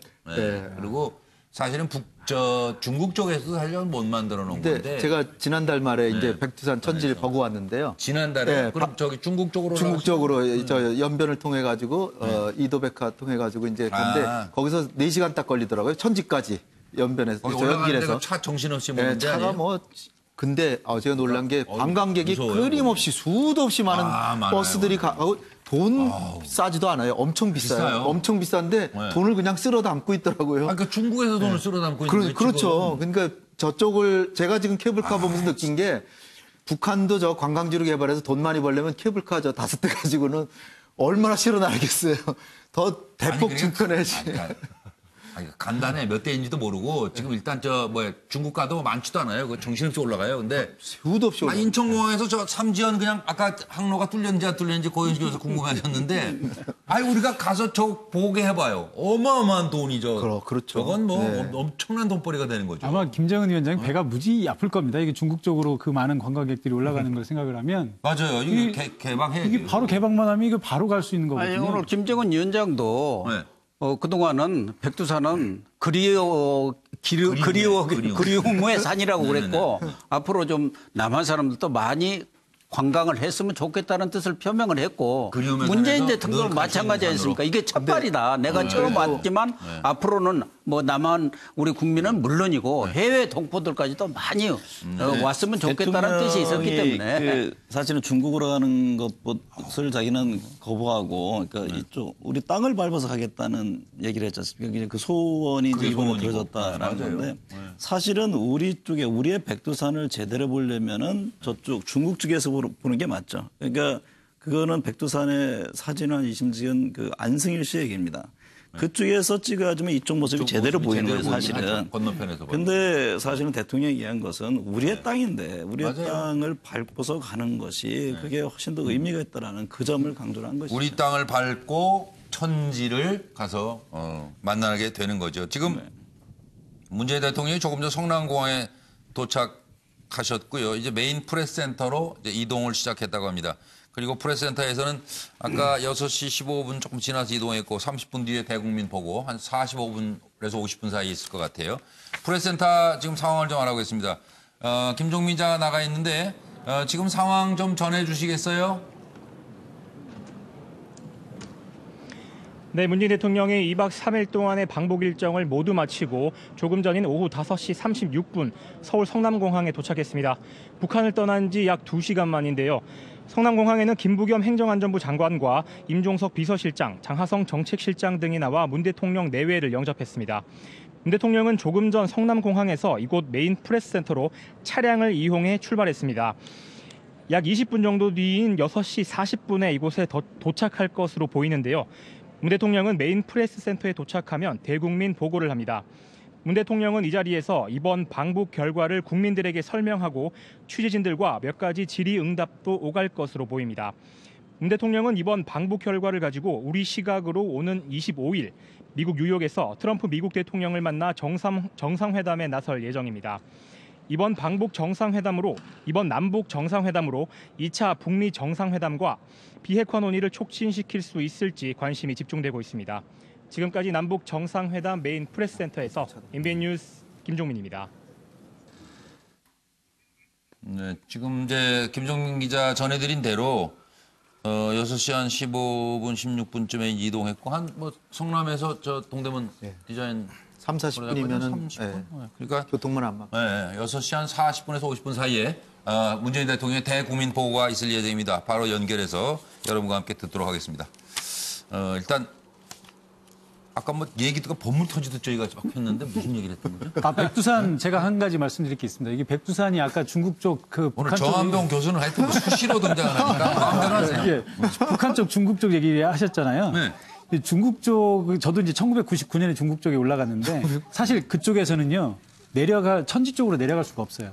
그냥 내려다 볼 수는 있는데 천지물을 만져볼 수가 없습니다. 낭떠러지예요. 그건 못 내려가요. 케이블카도 없어요. 예. 그래서 천지 쪽으로 내려가려면 북한 쪽으로 가야 이 천지가 접근이 가능합니다. 뭐 새로운 소식이 아닌데. 아는데. 새삼 좀. 좀 말씀을 드리면 북한 같은 경우는 최고 지도자의 동선이 정치 국제관계랑 마찬가지인데 올해 김정은 위원장이 삼지연군, 그러니까 이제 스위스 산간도시 같은 기획을 하는 데가 있고요. 그다음에 이제 원산 갈마 해안 관광지구인데 이건 원산 금강산 관광특구 개발을 위해 사전 준비하는 거고 신도군 비단섬은 신의주 국제경제지대 개발을 위해서 하는 거예요. 그러니까 여기 다 돌아다닌 거예요. 진천지도를 하고 그러면 뭘 받냐가 중요한 거예요. 그러니까 김정은 위원장은 이 비핵화 로드맵과 관련해서 비핵화가 성사되는 과정에서 계속 제재가 완화되는 과정에 맞게 이런 상황들 체크를 하고 있는 거고요. 놀라운 건 어디죠? 갈마 해안 관광지구 가서는 2019년 10월 10일까지 완성하라는 얘기를 했어요. 따지고 보면 2019년 10월 10일이면 비핵화 일정이 완성된 단계에 대한 그러니까 김정은 위원장 스스로는 일정 로드맵이 있는 것 같아요. 그 로드맵대로 가는 과정에서 소위 김정은 위원장이 2012년 첫 공개 연설에서 얘기했던 내 꿈이 인민생활의 향상이다라고 하는 자기의 첫 연설의 내용들을 나름대로 지키려고 하고 있다는 측면이 들기 때문에 우리가 그런 동선들을 잘 활용해서 우리가 이 협상 과정에 그것을 잘 활용한다면 저는 이런 뭐 금강산 관광뿐만 아니라 개마고원, 뭐 원산, 금강산 다양한 지역에 갈 수 있게 되는 거고. 진짜 많은 얘기를 나누셨을 것 같아요. 지금 이건 오늘 낮에 삼지연 초대해서 그러니까 백두산 천지 갔다가 내려와서 저기서 이제 식사. 도보다리를 연상시키는 도보다리 다리에 걷는 모습. 소편인데요, 거의 이게 지금. 트럼프 대통령이 다음 주에 만나려고 지금 뭐 악수고대하면서 기다릴 것 같습니다. 건강이 좋아요. 무슨 얘기했나? 얼마나 궁금하겠어요, 김정은하고. 이 남북 관계가 앞으로 평화의 일상화가 이루어질 가능성은 많은데 남북 관계에서는 가장 중요한 것은 비핵화 문제거든요. 아까도 이 얘기를 했는데 오늘 대부분의 이런 전문가들 얘기를 보면은 이번 평양 정상회담 이후로 비핵화 문제도 아주 급진전 되지 않겠느냐 이런 낙관적인 얘기들을 많이 하시더라고요. 그런데 이 비핵화는 미래 핵 소위 말해서 동창리라든가 뭐 이런 쪽에 있는 또 영변이라든가 이런 것은 미래 핵은 문제인데 지금 갖고 있는 거 왜 안 지금 되는 현재 핵 네. 이 부분이 가장 중요한 것 아니겠습니까? 네. 미래 핵의 부분에 대해서는 뭐 풍계리라든가 동창리 또 영변까지 얘기를 해서 미래 핵은 없을 수도 있지만 지금 그러니까 뭐 그런 100개인지 의심을 얼마를 하지 갖고 있는지 이 부분에 있어서는 과연 북미 간에 협상이 원만히 진행이 되겠는가 그런 생각을 해야 하거든요. 김정은 입장에서는 보유국으로 슬그머니 가려고 그런다. 김정은 입장에서는 문재인 대통령을 어떻게 보면은 뭐 지렛대 삼아 중재자, 촉진자 삼아서 북미 관계 개선을 가서 체제 보장을 확실히 받아내고 거기에 따라서 경제적 보상까지 받으려고 하지만 트럼프는 뭐 엄청난 진전을 이뤘다 그러는데 무슨 엄청난 진전을 이뤘는지 모르지만 그동안 트럼프의 발언을 보면은 신뢰를 할 수 없는 분이 많아요. 워낙 왔다 갔다 하시는 분이니까. 좀 믿으세요. 네. 그런데 그렇다고 한다면은 가장 우리로서 중요한 것은 미래 핵이 물론 없어지는 것도 중요하지만 현재 핵. 미래 핵이 없어지는 것은 미국한테는 ICBM이라든가 이런 것을 쏠 수가 미국과 없으니까 안전이 보장되지만 우리는 현재 핵이 없어지지 않는다면 폐기가 되지 않는다면 우리는 핵을 머리에 이고 살아야 하는 핵 있는 평화로 갈 수밖에 없지 않습니까? 이건 오늘 그런데 저 평화의 그 김정은 입장에서는 마지막 식사네요. 그리고 오늘 오늘 저 삼지연 토대에서 점심 식사 오늘. 어쨌든 김정은 입장에서는 카다피, 후세인의 경우를 봤지 않습니까? 그러니까 자기의 모든 것을 내놓고 미국의 선의라든가 말하자면 주변 강대국들의 선의에 따라서 경제 발전을 가리라고 예상을 우리가 하기는 어려워요. 그렇기 때문에 너무 성급하게 이것이 낙관론으로 흐르는 것은 경계를 해야 한다. 그 점을 저는 이야기하고자 하는 거예요. 오르신 말씀이죠. 오르신 말씀인데 그러나 지금 문 대통령이 평양을 안 가셨다고 하면은 완전히 작년 말로 돌아와서 전쟁 직전으로 갈 수도 있는 상황에서 다시 방향을 획기적으로 돌려서 다시 비핵화 쪽으로 가는데 지금 20개 과정에서 한 3, 4단계까지 갔으면 요번에 정상 선언에서 한 3단계 또 가서 그러면 6, 7로 갔죠. 거기서 북미회담에서 또 3개 가죠. 그러면 12개 가죠. 그러면 10개가 남는데 그렇게 해서 이제 나머지 10개를 남겨놨다고 해서 10개나 남겨놓고 이게 무슨 성과냐라고 하는 건 그렇게 평가해서는 안 되는 거고요. 우리가 인내심을 가지고 점진적으로 진전을 했는데 그중에 중요한 것은 김정은의 얘기에 따르면 미국이 자기가 할 바는 하나도 안 하면서 북한만 하라 그러니까 북한도 바보가 아닌 이상 아무런 보장이 없는데 왜 포기하겠어요? 그러니까 종전선언이라도 해달라는 종전선언이라도 해달라는 건데 종전선언 가지고 버티니까요. 지금 사실은 종전선언 이미 됐어야 되는 거예요. 지금 도대체 몇 끼를 같이 잡순 거예요? 이 두 정상대회가. 거의 몇 끼. 거의 몇 끼. 아니 그러니까 추석에 뭐 다 고향 찾아가시면 가서 뭐 부모님이나 뭐 형제들하고 한 끼 먹고 돌아서기 바쁘잖아요. 거의 식구입니다. 식구 같은 개념인데. 식구예요? 몇 끼를 먹으니까 지금. 네 끼를 같이 드시죠. 원래 식구의 개념이 밥을 같이 먹는 게 네 번이요? 네 번 넘는 것 같은데. 아니 첫날 저녁 그리고 둘째 날 점심 저녁 그리고 오늘 점심. 이렇게 네 끼. 그러니까 저게 이제 북한의 전략으로 보면 통남 통미로 가는 거예요. 옛날에는 미국하고 비핵화 대화해야 되니까 통미봉남이고. 통미봉남 또는 넌 빠져. 그렇게 되는 거. 지금은 미국하고 잘 안 되니까 한국하고 신뢰를 증진해서 미국하고 대화를 터보려고 하는. 그러니까 우리로서는 마다할 이유가 없죠. 그러니까 상당히 지금 우리가 통로를 이렇게 선순환적으로 개척한 거는 참 잘 된 거라고 일단은 봐줘야 됩니다. 뭐 여기 홍 박사 전문가인데 또 미국도 같은 입장일 수가 있죠. 미국도 직접 하는 건 상당히 부담스럽기 때문에 한국이 지난번에 수석 협상가라는 얘기를 왜 했느냐면 직접 하는 것보다는 중간에 브릿지 역할을 하면서 서로 다 중재와 이 어떤 협상하는 데 상당히 좀 도움이 된다. 맞습니다. 이런 판단한 거죠. 실질적으로 그렇게 문재인 대통령이 하고 있는 것이고. 안 그러면 뭐 기분 나쁘다고 그냥 밥 먹다가 나가버리는 것만인데 뭐 안 깨고.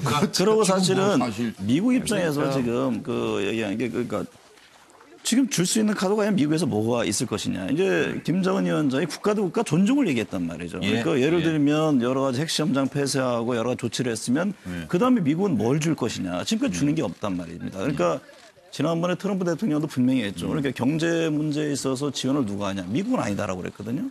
한국과 일본 주변을 얘기했지. 그러니까 그런 현실적인 문제 속에서 어쨌든 남한의 우리나라의 역할은 상당히 있을 수밖에 없는 미국 입장에서도 우리는 당사국이니까 당연히 적극적으로 움직여야 하는 것이고 그런 어떤 상황이라고 이해가 됩니다. 지금 뭐 박소리도 들리는 거 보니까 지금 동대문 디자인 프라자 프레스센터 이미 도착하셨고 바로 방북 성과에 대한 대국민 보고를 문재인 대통령께서 하실 것으로 지금 보입니다. 그냥 현장 연결해 두고 문재인 대통령의 말씀을 시청자 여러분과 함께 듣도록 하겠습니다. 지금 시각이 6시 39분. 정말 힘들었던 2박 3일의 일정 수고 많으셨습니다. 들어보시죠. 지금부터 문재인 대통령께서 국민 여러분께 인사의 말씀을 드리겠습니다. 존경하는 국민 여러분, 성원해 주신 덕분에 평양에 잘 다녀왔습니다. 국민들께서 보셨듯이 정상회담에서 좋은 합의를 이뤘고 최상의 환대를 받았습니다. 무엇보다 3일 동안 김정은 위원장과 여러 차례 만나 긴 시간 많은 대화를 허심탄회하게 나눌 수 있었던 것에 큰 의미를 두고 싶습니다. 남북관계를 크게 진전시키고 두 정상 간의 신뢰 구축에도 큰 도움이 된 방문이었다고 평가하고 싶습니다. 북측에서는 짧은 준비 기간에도 불구하고 우리 대표단을 정성을 다해 맞아 주었습니다. 오고 가는 동안 공항과 길가에서 열렬하게 환영해 주고 환송해 준 평양 시민들께 각별한 인사를 드리지 않을 수 없습니다. 백두산에 오가는 동안 삼지연 공항에서 따뜻하게 맞아주고 배웅해 준 지역 주민들께도 감사드립니다. 저는 5월 1일 경기장에서 열린 대규모 집단 체조와 공연에서 15만 평양 시민들에게 대한민국 대통령으로서 사상 최초로 연설을 하는 기회를 가졌습니다. 그들은 한반도를 영구히 핵무기와 핵 위협이 없는 평화의 터전으로 만들어야 한다는 저 연설에 대해 열렬한 박수를 보내주었습니다. 존경하는 국민 여러분, 지난 3일간 저는 김정은 위원장과 비핵화와 북미 대화에 대해서도 많은 대화를 나누었습니다. 첫날 회담에서도 대부분의 시간을 비핵화를 논의하는 데 사용했습니다. 김정은 위원장은 확고한 비핵화 의지를 거듭 확약했습니다. 가능한 한 빠른 시기에 완전한 비핵화를 끝내고 경제 발전에 집중하고 싶다는 희망을 밝혔습니다. 다만 북미 정상회담에서 합의한 4개 합의 사항이 함께 이행되어야 하므로 미국이 그 정신에 따라 상응하는 조치를 취해준다면 영변 핵시설의 영구적 폐기를 포함한 추가적인 비핵화 조치를 계속 취해나갈 용의가 있음을 표명하였습니다. 그리고 그 의지를 다시 한번 분명하게 밝히는 차원에서 우선 동창리 미사일 엔진 시험장과 미사일 발사대를 유관국 전문가들의 참관 하에 영구적으로 폐기할 것을 확약했습니다. 북한이 평양 공동선언에서 사용한 참관이나 영구적 폐기라는 용어는 결국 검증 가능한 불가역적 폐기라는 말과 같은 뜻입니다. 또한 김정은 위원장은 비핵화 과정의 빠른 진행을 위해 폼페이오 장관의 방북과 트럼프 대통령과의 2차 북미 정상회담이 조속히 열리기를 희망한다는 뜻을 밝혔습니다. 이와 같이 북한이 우리와 비핵화의 구체적 방안에 대해 진지하게 의논한 것은 지난날과 크게 달라진 모습입니다. 지금까지 북한은 완전한 비핵화의 의지를 표명하는 것 외의 구체적인 방안에 대해서는 미국과 협의할 문제다라는 입장을 보이며 우리와 논의하는 것을 거부해 왔습니다. 그러나 북미 대화가 순탄하지만은 않고 또 북미 대화의 진전이 남북관계 발전과 긴밀히 연계된다는 사실에 인식을 같이 하게 되면서 북한도 우리에게 북미 대화의 중재를 요청하는 한편 완전한 비핵화를 위해 긴밀히 협력할 것을 제의를 하였습니다. 나는 미국이 이와 같은 북한의 의지와 입장을 역지사지해가면서 북한과의 대화를 조기에 재개할 것을 희망합니다. 이번 남북 정상회담을 통해 북미 간의 대화가 재개될 여건이 조성되었다고 생각합니다. 이번 회담에서 남북 관계에 관하여 거둔 가장 중요한 결실은 군사 분야 합의입니다. 이 합의가 제대로 이행된다면 남과 북은 우리의 수도권을 겨냥하는 장사정포와 같은 상호 간의 위협적인 군사 무기와 병력을 감축하는 논의로 나아갈 수 있을 것입니다.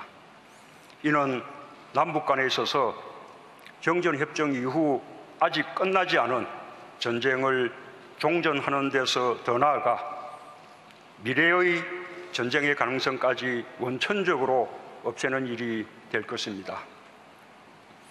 합의서에 담지는 못했지만 구두로 합의된 것들도 있습니다. 국회회담을 가까운 시일 내에 개최하기로 합의했습니다. 지자체의 교류도 활성화하기로 했습니다.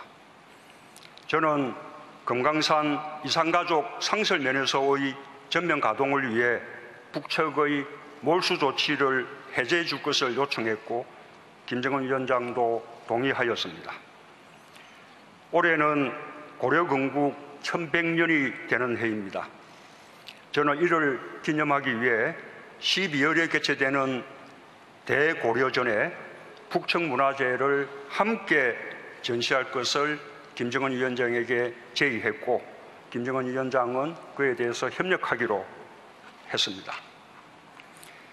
존경하는 국민 여러분, 제가 평양에 가기 직전인 지난 14일 남북 공동연락사무소가 개성에 문을 열었습니다.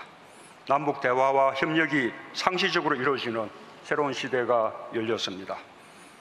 김 위원장의 서울 방문은 남북 정상회담의 정례화라는 의미와 함께 남북이 본격적으로 서로 오가는 시대를 연다는 그런 의미를 갖습니다. 여유를 두기 위해서 시기를 가까운 시일 내라고 표현했지만 가급적 올해 안에 방문하기로 뜻을 모았습니다.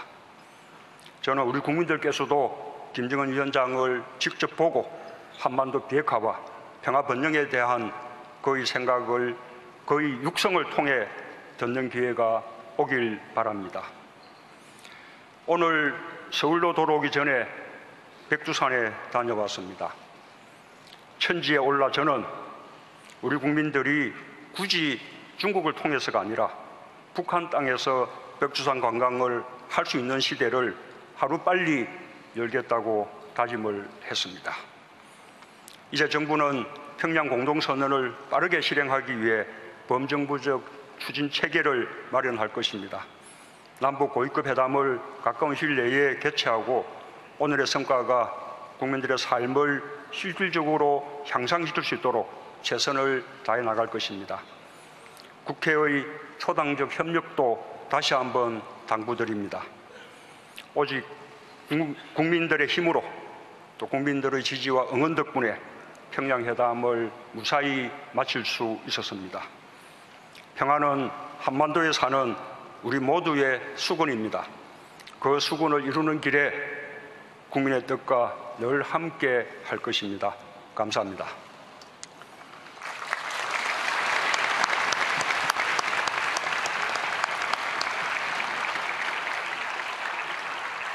예, 오늘 오후에만 해도 백두산 천지에 계시던 대통령께서 불과 몇 시간 만에 이렇게 저희 앞에 계신 걸 보면 백두산이 얼마나 가까운지 실감을 하게 됩니다.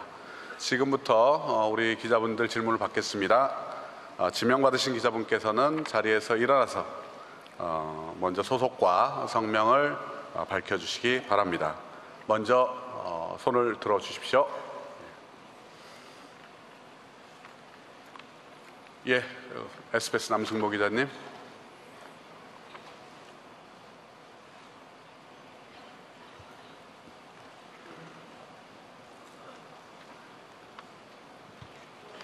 네, 저 SBS 남승모 기자입니다. 먼저 2박 3일 동안 평양 방문해서 애쓰시고 또 국민들 위해서 일해주신데 국민의 한 사람으로서 감사드리고요. 꼭 추진 중이신 평화와 번영, 국민의 한 사람으로서 이루시기를 기원하겠습니다.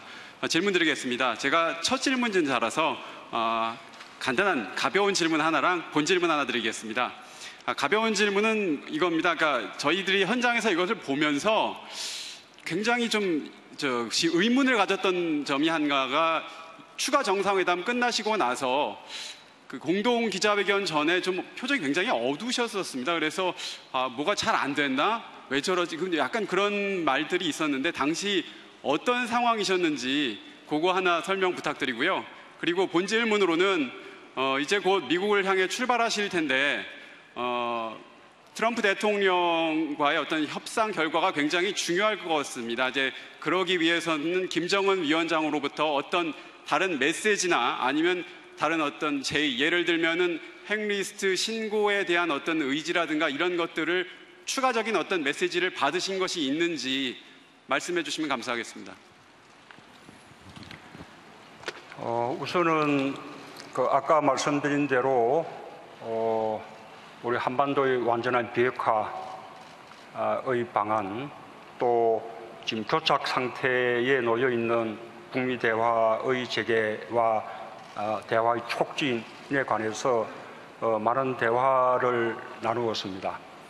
그러나 비핵화의 어떤 구체적인 방안 또는 그에 대한 또 상응 조치 이런 부분들은 기본적으로 북미 간에 논의될 그런 내용입니다.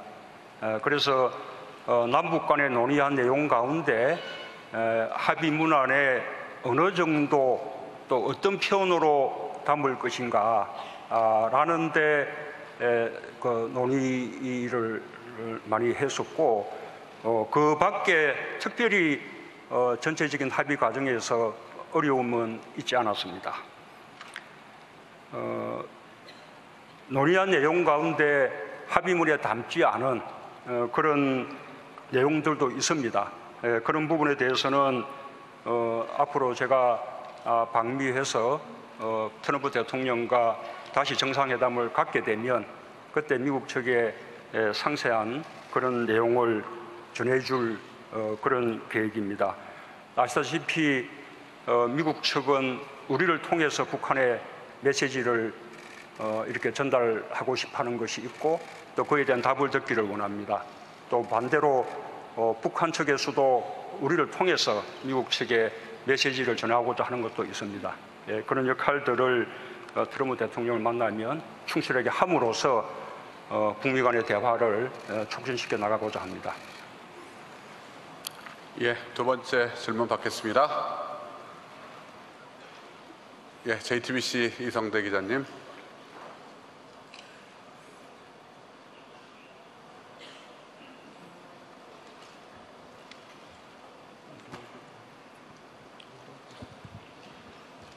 JTBC 이성대 기자입니다. 저 역시 2박 3일 평양 정상회담 성공적으로 마치고 오신 데에 대해서 축하의 말씀을 먼저 드리고요.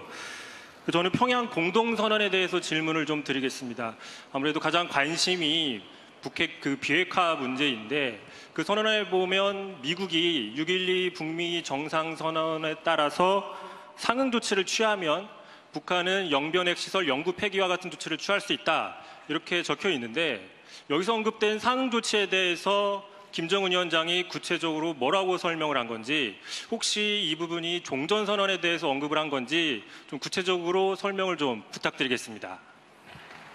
방금 말씀드린 바와 같이 완전한 비핵화를 위해서 북한이 취해 나가야 할 조치들 또 그 어떤 조치들의 어떤 단계적인 순서 그리고 그에 대해서 또 미국 측에서 취해야 할 상한 조치 또 상한 조치들의 단계 이런 부분들은 구체적으로 북미 간에 그렇게 협의가 돼야 될 그런 내용들입니다. 그래서 그 부분들은 이번 평양 공동선언에 담을 내용이 아니었습니다. 우리가 그 구두로 서로 간에 의견을 나눈 바는 있지만 그 나눈 바를 여기서 공개하는 것은 적절하지 못한 듯합니다. 예, 세 번째 질문으로 들어가겠습니다. 우리 외신 기자님께 드릴까요? 저희 빨간 자켓을 입고 계신 CNN의 폴라 핸콕스, please.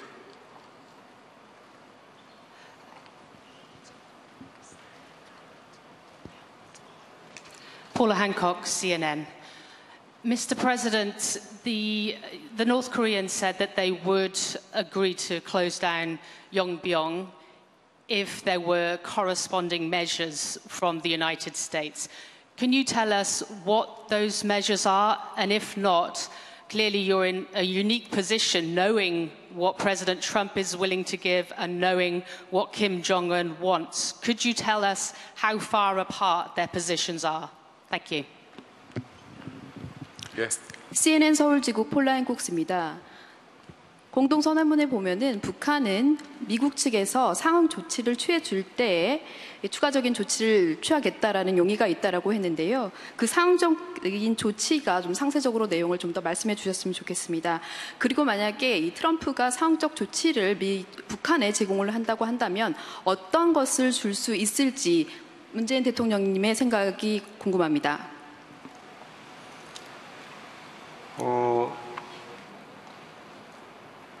일단 그 싱가포르 선언에서 북미 간의 합의가 있었습니다. 북한은 완전한 비핵화 조치를 취하는 것이고 그리고 또 미군 유해를 송환하는 것이고 그에 대해서 미국 측에서는 이른바 적대 관계를 종식하고 북한에 대한 안정을 보장하면서 북미 관계를 새롭게 그렇게 이제 수립해 나가는 것입니다. 그것을 통해서 평화 체계를 구축하겠다는 것입니다. 그러한 조치들이 북한과 미국 사이에 서로 균형이 있게 이렇게 취해 나가져야 한다는 것입니다. 북한이 비핵화를 위한 조치들을 취해 나가면 그에 맞게 미국 측에서도 적대 관계를 종식하고 또 북한의 안전을 보장하면서 새로운 북미 관계를 만들어 나가는 그런 조치들을 취해 준다면 북한도 더 추가적으로 비핵화 조치를 빠르게 취해 나갈 용의가 있다. 그런 뜻을 밝힌 것입니다. 질문들이 계속 한 것으로 모아지네요. 좀 앞쪽에서 좀 뽑아볼까요? 맨 앞줄에 있는 우리 경향신문 손재민 기자님. 잠깐만. 예, 고맙습니다. 이번 정상회담에서 그 남북 간의 군사적 긴장을 완화하기 위한 많은 실천적 조치들이 합의가 됐는데요. 남북 간에는 이미 종전선언을 했다고 이제 표현하실 정도로 많은 진전이 있었던 것 같습니다. 하지만 북미 간의 적대 관계가 계속되고 있는 상황에서 남북만 종전선언을 우리끼리 했다고 해서 전쟁 공포가 떨어지지는 않을 텐데요. 아주 유의미하게 떨어지지는 않을 텐데요. 그런 점에서 미국이 포함된 그 종전선언 논의를 많은 이제 그 시간을 보내시면서 대화를 나누셨을 것 같은데 연내에 미국이 포함된 종전선언에 대한 어떤 낙관적 전망을 갖고 돌아오셨는지 궁금합니다. 우선은 종전선언에 대해서 똑같은 말을 두고 조금 개념들이 조금 다른 것 같습니다. 우리가 사용하는 그 종전선언의 개념은 원래 65년 전에 정전협정을 체결할 때 그때 그 해 내에 빠른 시일 내에 하기로 했던 전쟁을 종식한다는 선언 그리고 평화협정을 체결하겠다는 그 약속이 지금 65년 동안 이루어지지 않고 있습니다.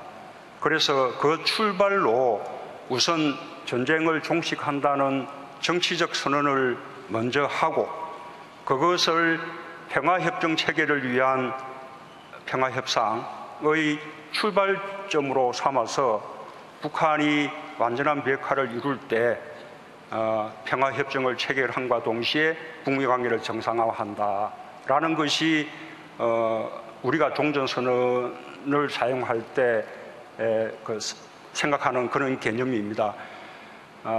그 개념에 대해서 또 그렇게 생각하지 않고 종전선언이 마치 평화협정 비슷하게 정전체제를 종식시키는 그런 식의 효력이 있어서 예를 들면 유엔사의 어떤 지위를 지금 해체하게끔 만든다거나 좀 주한미군을 어떤 철수를 압박받게 하는 그런 효과가 생긴다거나 이렇게 평화협정처럼 이렇게 생각하는 또 그 견해가 있는 것 같습니다. 아마 그런 식의 서로 개념을 달리 하는 것 때문에 종전선언의 그 시기에 대해서 엇갈리게 된 것으로 저는 판단하고 있습니다.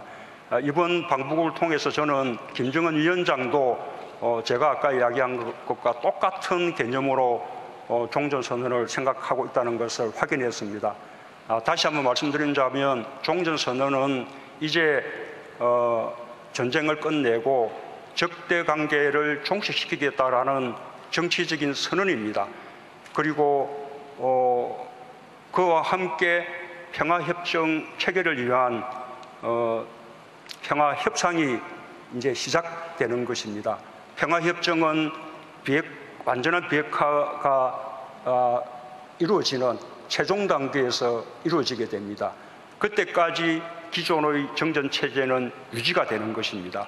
따라서 유엔사의 지위라든지 또는 주한미군의 주둔의 필요성이라든지 이런 부분에 대해서는 전혀 영향이 없는 것입니다. 그런 문제들은 완전한 평화협정이 체결되고 평화가 구축되고 난 이후에 그것은 다시 논의될 수 있는 것이고, 특히 주한미군의 문제는 한미동맹에 의해서 지금 주둔하고 있는 것이기 때문에 그것은 종전선언이라든지 또는 평화협정하고는 무관하게 전적으로 한미 간의 결정에 달려 있는 것입니다. 그런 점에 대해서 김정은 위원장도 동의를 한 것이고, 그런 종전 선언에 대한 그런 개념들이 좀 정리가 된다면 종전협정이 유관국들 사이에 보다 빠르게 이렇게 될 수 있지 않을까 생각합니다. 우리는 연내에 종전선언하는 것을 목표로 삼고 있고, 트럼프 대통령과 정상회담을 할 때 그 부분을 다시 논의를 하려고 합니다. 예, 다음 질문 받겠습니다. 동아일보 문병기 기자님.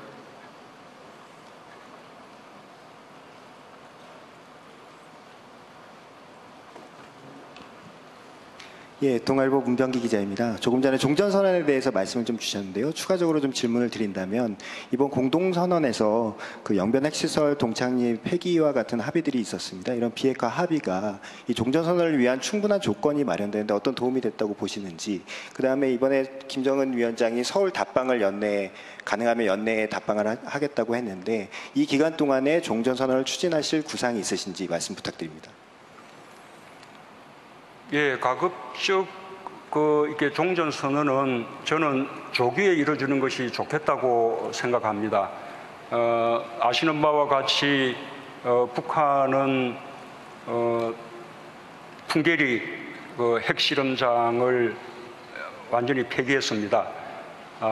김정은 위원장은 북한의 유일한 핵실험장을 완전히 폐기했기 때문에 북한은 더 이상 핵실험을 할 수 없는 그런 상황이 되었고, 그것은 언제든지 검증을 받을 수 있다라고 이야기를 했습니다. 뿐만 아니라 이번에 동창리 미사일 엔진 시험장과 발사대를 폐기한다면 이제 북한은 추가적인 미사일 발사도 할 수 없게 되고, 또 미사일을 더 발전시켜 나가기 위한 그런 식의 일도 할 수 없게 됩니다. 그리고 또 더 나아가서는 상응한 조치가 있을 경우에 북한 핵의 상징이라고 할 수 있는 영변의 그 핵시설도 영구히 폐기할 용의가 있다라고 이렇게 천명을 했습니다. 그렇다면 그에 대해서 미국 측에서도 또는 우리로서도 북한에 대한 적대관계를 종식시켜 나가는 그런 식의 조치들을 취해 나갈 필요가 있다고 생각합니다. 종전선언은 말하자면 이제는 적대관계를 종식시키자라는 하나의 정치적 선언이기 때문에 그런 식의 신뢰를 북한에게 줄 수가 있는 방안이라고 생각합니다. 물론 종전선언이 끝이 아닐 것입니다. 종전선언을 시작으로 해서 또 여러 가지 그 북한에 대한 또 상대적인 상응 조치들이 취해진다 그러면 북한의 완전한 비핵화 이런 어떤 실천을 보다 촉진할 수 있을 것이다. 저는 그렇게 믿고 있습니다. 마지막으로 한 분만 더 질문을 받고 종결을 하겠습니다. YTN 신호 기자님.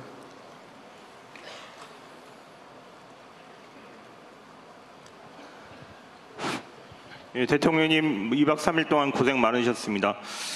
그 두 가지 질문 드리고 싶은데요.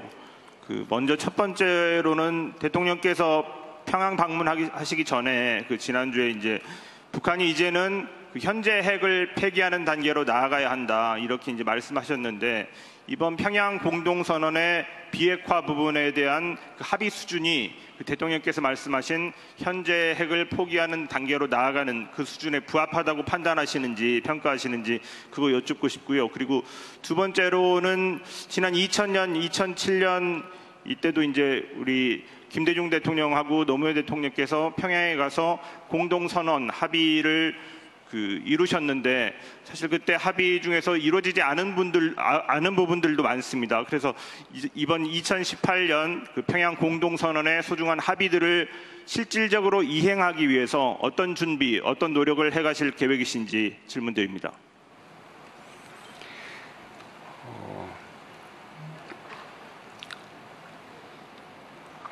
일단 북한은 풍계리 핵실험장을 폐기하고 또 이어서 미사일 엔진 시험장과 미사일 발사대를 폐기한다면 앞으로 추가적으로 핵실험을 하거나 미사일을 발사하거나 이런 식의 활동은 완전히 할 수 없게 되는 것입니다.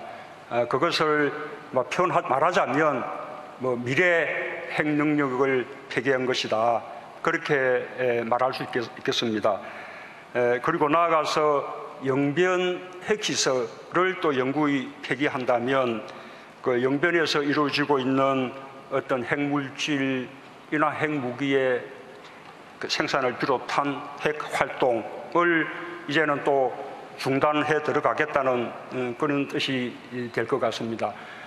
물론 더 나아간다면 영변뿐만 아니라 여타의 핵시설들도 추가적으로 영구히 폐기되어야 하고 또 이미 만들어져 있는 어떤 핵무기나 미사일이 있다면 장거리 미사일이 있다면 그것까지도 폐기되는 수준으로 가야 완전한 핵 폐기가 이루어질 것입니다.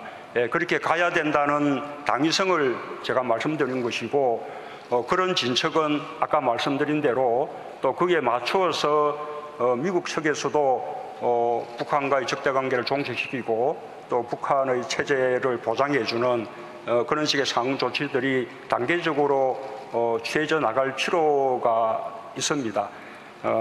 지금 북한이 이번에 동창리 미사일 엔진 시험장과 발사대의 폐기와 함께 영변 핵시설의 영구적인 폐기까지 이렇게 언급을 한 것은 상당히 중요한 큰 걸음을 내디딘 것이라고 생각합니다.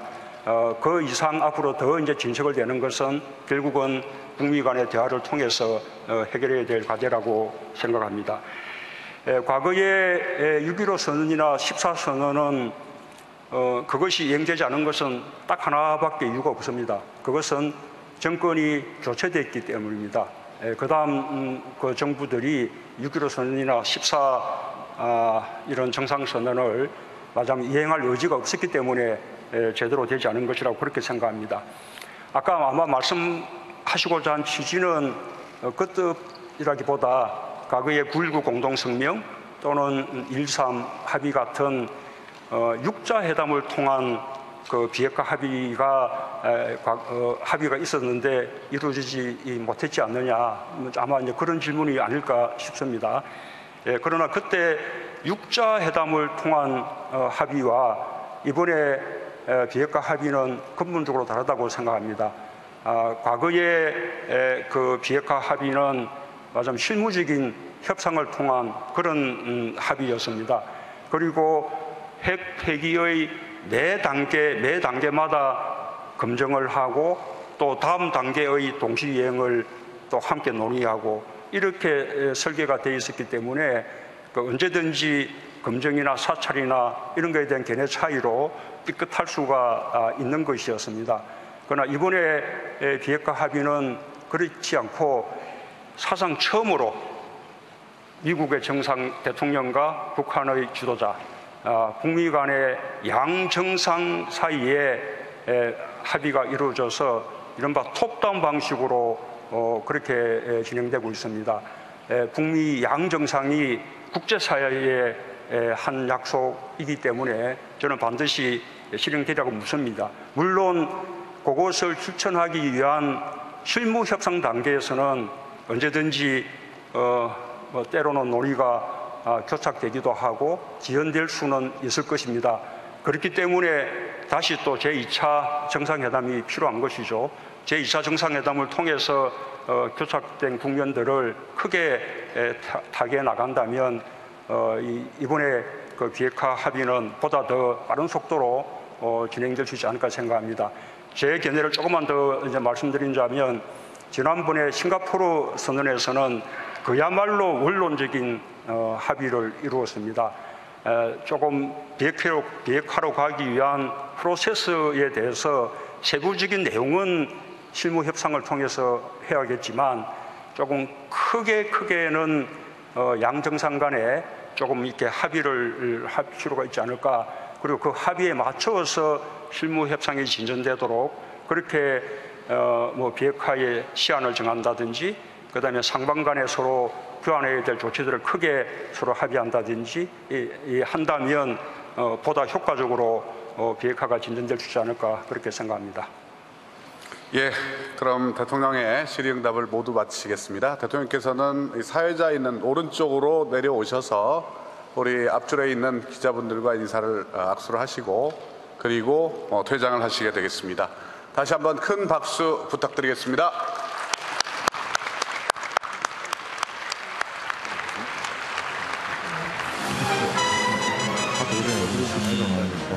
지금까지 동대문 디자인 브라더 메인 프레스 센터에서 문재인 대통령이 방북성과 대국민 보고를 드렸고 기자들과 질의응답에서 많은 얘기들이 지금 나왔어요. 네. 일단 최경철 위원께서 근데 대통령이 들어올 때 아까 박수 치지 않았어요? 누가요? 저 기자들? 쳤죠. 네. 원래 칩니다. 원래 쳐요? 원래 칩니다. 네, 대통령께서 들어오실 때 박수 칩니다. 네. 나가실 때도 박수 치고. 오늘 박수는 근데 유난히 좀 크게 들렸죠. 원래 저 정도로 세게 칩니다. 원래 세게 칩니다. 대통령 인기가 사실 뭐 좋은 편이니까. 예. 네. 세게 치는 아까 좀 오늘따라 특별해 보인다고 하는데도 계속 그냥 뭐 별 특별하지 않다고 얘기해요. 특별하지요, 지금. 아니, 얼굴이 오늘 많이 그을리셨네요. 아무래도 천지 가셔서 선크림을 한 5시부터 기상해서 움직이는 선크림을 별로 안 바르셨는 것 같은데 그 얼굴이 그렇죠? 예, 많이 그을리셨어요. 그러니까 햇빛에 오늘 굉장히 오래 노출되셔서 얼굴이 마치 술을 조금 드신 듯하게 좀 상기된 표정이고. 타신 것 같아요. 예? 현지에서. 조금 타신 것 조금 같긴 타신 해요. 좀 많이 탔어요. 그만큼 그 오늘 강행군이었고. 진짜 강행군이었는데 그 체력이 대단하시네요. 그리고 평소 뭐 건강 관리를 잘 하시니까. 네, 30분 넘게 지금 서서 보고하고 지금 기자 질의응답. 어쨌든 뭐 요약하면 북한 김정은 위원장의 비핵화 의지를 강하게 확인했다. 네. 그것을 제가 확인하셨고 그리고 김정은 위원장의 비핵화 의지는 원론적인 수준이 아니고 검증 가능하고 불가역적 수준까지 받을 각오가 돼 있다고 오늘 말씀하셨어요. 대통령께서. 그럼 한 가지 확실한 거는 혼자는 못 가겠다 이거잖아요. 상응 조치에 따라서 그렇죠. 한 발 상응 한 발 조치를 하면 가겠다. 그러니까 북미 간의 정상 간의 대화에서 종결이 될 것이다. 예, 대통령께서 이렇게 예측을 하셨고, 그런데 여태까지 뭐 육자회담하고 많이 비교를 하지만 육자회담은 정상 간의 합의가 아니었다. 실무자들끼리 합의했기 때문에 진도가 안 나와. 그렇죠. 그것 때문에 진도가 안 나갔고 중간에 끊어지는 측면이 있었지만 이제 북미 간 정상들끼리 만나서 합의를 이뤄낼 것이다. 긍정적으로 보시는 부분에 대해서 비핵화 의지를 다시 한번 강조하시면서 아주 긍정적으로 보셨고요. 그다음에 뭐 두 번째 군사 분야 합의가 중요하다. 왜냐하면 문재인 정부가 보는 건 이런 거예요. 북한이 핵을 갖고 있기 때문에 우리가 작은 휴전선에서의 작은 마찰이 핵전쟁으로 번질 수가 있다. 그렇기 때문에 작은 마찰을 줄여야 한다. 그렇기 때문에 DMZ에서 상당한 양의 군사력을 철수시키고 비행금지를 확대시키고 뭐 이런 부분에 대해서 큰 의미가 있다고 보셨고. 아니 근데 뭐 야당 쪽에서 그러나 우리 눈 가리고 뭐 우리는 그냥 무장해제 되는 거다. 그런 걱정도 하잖아요. 근데 뭐 상호 확정 파괴라는 이런 얘기가 있죠. 핵을 가지고는 먼저 핵을 던지는 경우는 없다. 재래식 전쟁이 붙어서 핵을 사용하게 되는 경우가 있다. 네, 그렇기 때문에 그걸 재래식 막는 전쟁의 가능성을 줄여야 된다는 것이 문재인 대통령의 생각이고 네. 그래서 이번에 부속 합의서에 군사 분야 긴장 완화에 대한 여러 가지 조치들을 담아냈죠. 이 부분에 대해서 오늘도 말씀하셨고 그리고 뭐 우리가 뭐 잘 생각하듯이 남북 교류 확대하겠다. 뭐 지자체 교류도 확대하고 독일이 그랬거든요. 독일이 지자체 교류를 많이 하면서 동서독이 상당히 가까워졌죠. 그런 부분에서 지자체 교류 등 남북 교류를 좀 더 가속화시키겠다고 말씀하셨고 그리고 종전선언에 대해서 명확하게 정의를 내리셨죠. 종전선언은 주한미군 철수나 이런 것처럼 보수 정당에서 우려하는 그런 것들이 아니다. 정치적 선언을 통해서 북미가 관계를 정상화시키고 이러한 비핵화를 전제로 평화협정으로 가는 것이지 지금 종전선언을 해서 당장 한미동맹이 해체되고 주한미군 빼고 이런 것은 아니다. 그게 종전선언에 대해서 다시 한번 재정의를 내리겠고 김정은 위원장도 이 부분에 대해서 동의를 했다는 것을 다시 한번 밝혔습니다. 홍현익 박사가 지금 세종연구소 외교전략연구실장님인데 저는 홍 박사가 정리해도 이보다 잘할 수 있을까 싶게 뭐 거의 전문가세요. 지금 그 종전선언 그다음에 뭐 평화협정으로 가는 거 그 사이에 주한미군이나 뭐 연합사 문제 이걸 이렇게 깔끔하게 그거만 제가 다시 한번 말씀드리겠습니다. 종전선언 부분. 네. 지금 대통령께서 북한에 가신 가장 중대한 소명은 미국이 지금 주저하고 있는 종전선언에 대해서 미국이 받아들일 수 있도록 김정은 위원장이 종전선언을 어떤 개념으로 생각하고 있느냐를 얘기를 했더니 문재인 대통령이 생각하는 거하고 김정은 위원장이 생각하는 것이 일치했다. 그것이 뭐냐 하면은 본래 정전협정을 체결할 때 전쟁을 일단 중지하고 그다음에 빠른 시일 내에 항구적인 평화를 위해서 평화협정을 체결한다는 약속이 있었는데 그것이 지금 수십 년 동안 안 되고 있다. 따라서 그쪽으로 돌아가서 일단 전쟁은 종식시키고 그다음에 평화협정 체결 과정을 시작하자. 따라서 전쟁은 끝났지만 평화협정이 체결 안 됐으니까 지금 있는 유엔 사령부에 대해서는 상관이 없는 일이다. 휴전협정은 계속된다. 평화협정이 체결될 때까지 그걸 김정은이 동의했다는 겁니다. 거기다 정전에서 그러면 종전으로 가는 거예요?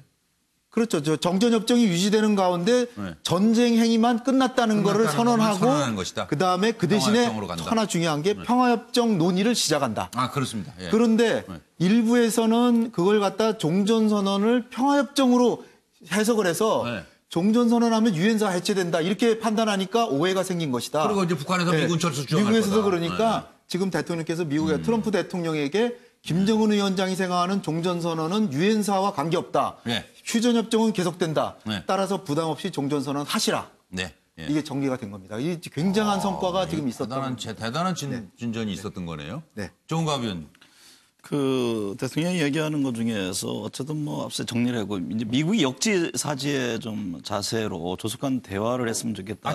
그거 하나 정 의원님 말씀 전에 아까 처음에 얘기하실 때 질문에서 따로 가서 트럼프한테 할 얘기 있다고 그랬죠. 있다 그랬죠. 확실히 얘기하셨죠. 문 대통령. 그렇죠. 맞아요. 그러니까 우리가 지금 알 수 있는 얘기, 뭐 발표된 얘기가 10분의 1인지 100분의 1인지 실질적인 긴밀한 대화는 굉장히 있을 겁니다. 그러니까 내용의 무게의 중요성도. 그거는 이제 트럼프 대통령과 직접 만나서 김정은 위원장이 실제 어떤 생각을 갖고 있고 실제적인 로드맵은 어떤 것에 대해서 상당히 깊이 있는 얘기가 이어질 것으로 저는 추측이 됩니다. 그리고 앞서 여러 가지 이제 의지는 확실했다라는 점을 얘기하면서 어쨌든 이게 협상이라는 게 지난번 이제 북미 정상 간에 만나서 합의를 한 부분이 분명히 있거든요. 그러니까 국가 대 국가의 합의라는 것은 어느 한쪽이 일방적으로 하는 것이 아니라 사개항이 있으면 그 부분에 대해서 서로 상응하는 조치들을 좀 해야 된다라는 점. 그러니까 역지사지라는 입장을 천명을 하면서 이제는 미국 쪽의 어떤 긍정적인 또 의지를 확인한 만큼 좀 적극적인 의지를 갖고 북미 간의 대화, 비핵화를 논의하기 위한 북미 간의 대화의 프로세스를 좀 더 진전시켰으면 좋겠다라는 점을 대통령은 또 눈에 좀 강조를 했죠. 뭔가 좀 이렇게 호언이 트이는 것 같은 앞이. 물론 뭐 이번에 남북 관계 또 군사적 긴장 완화 이런 부분에 있어서는 뭐 획기적인 진전을 가져왔죠. 또 종전선언 부분도 뭐 앞서서 말씀하신 대로 문 대통령이 그동안 논란을 빚었던 부분에 대해서 명확하니 해석을 했고 또 김정은 위원장도 동의를 한 부분이에요. 그런데 지금 문재인 대통령께서 이야기하는 과정에서 비핵화 북핵 대화에 많은 대화를 했다. 허심탄회하게.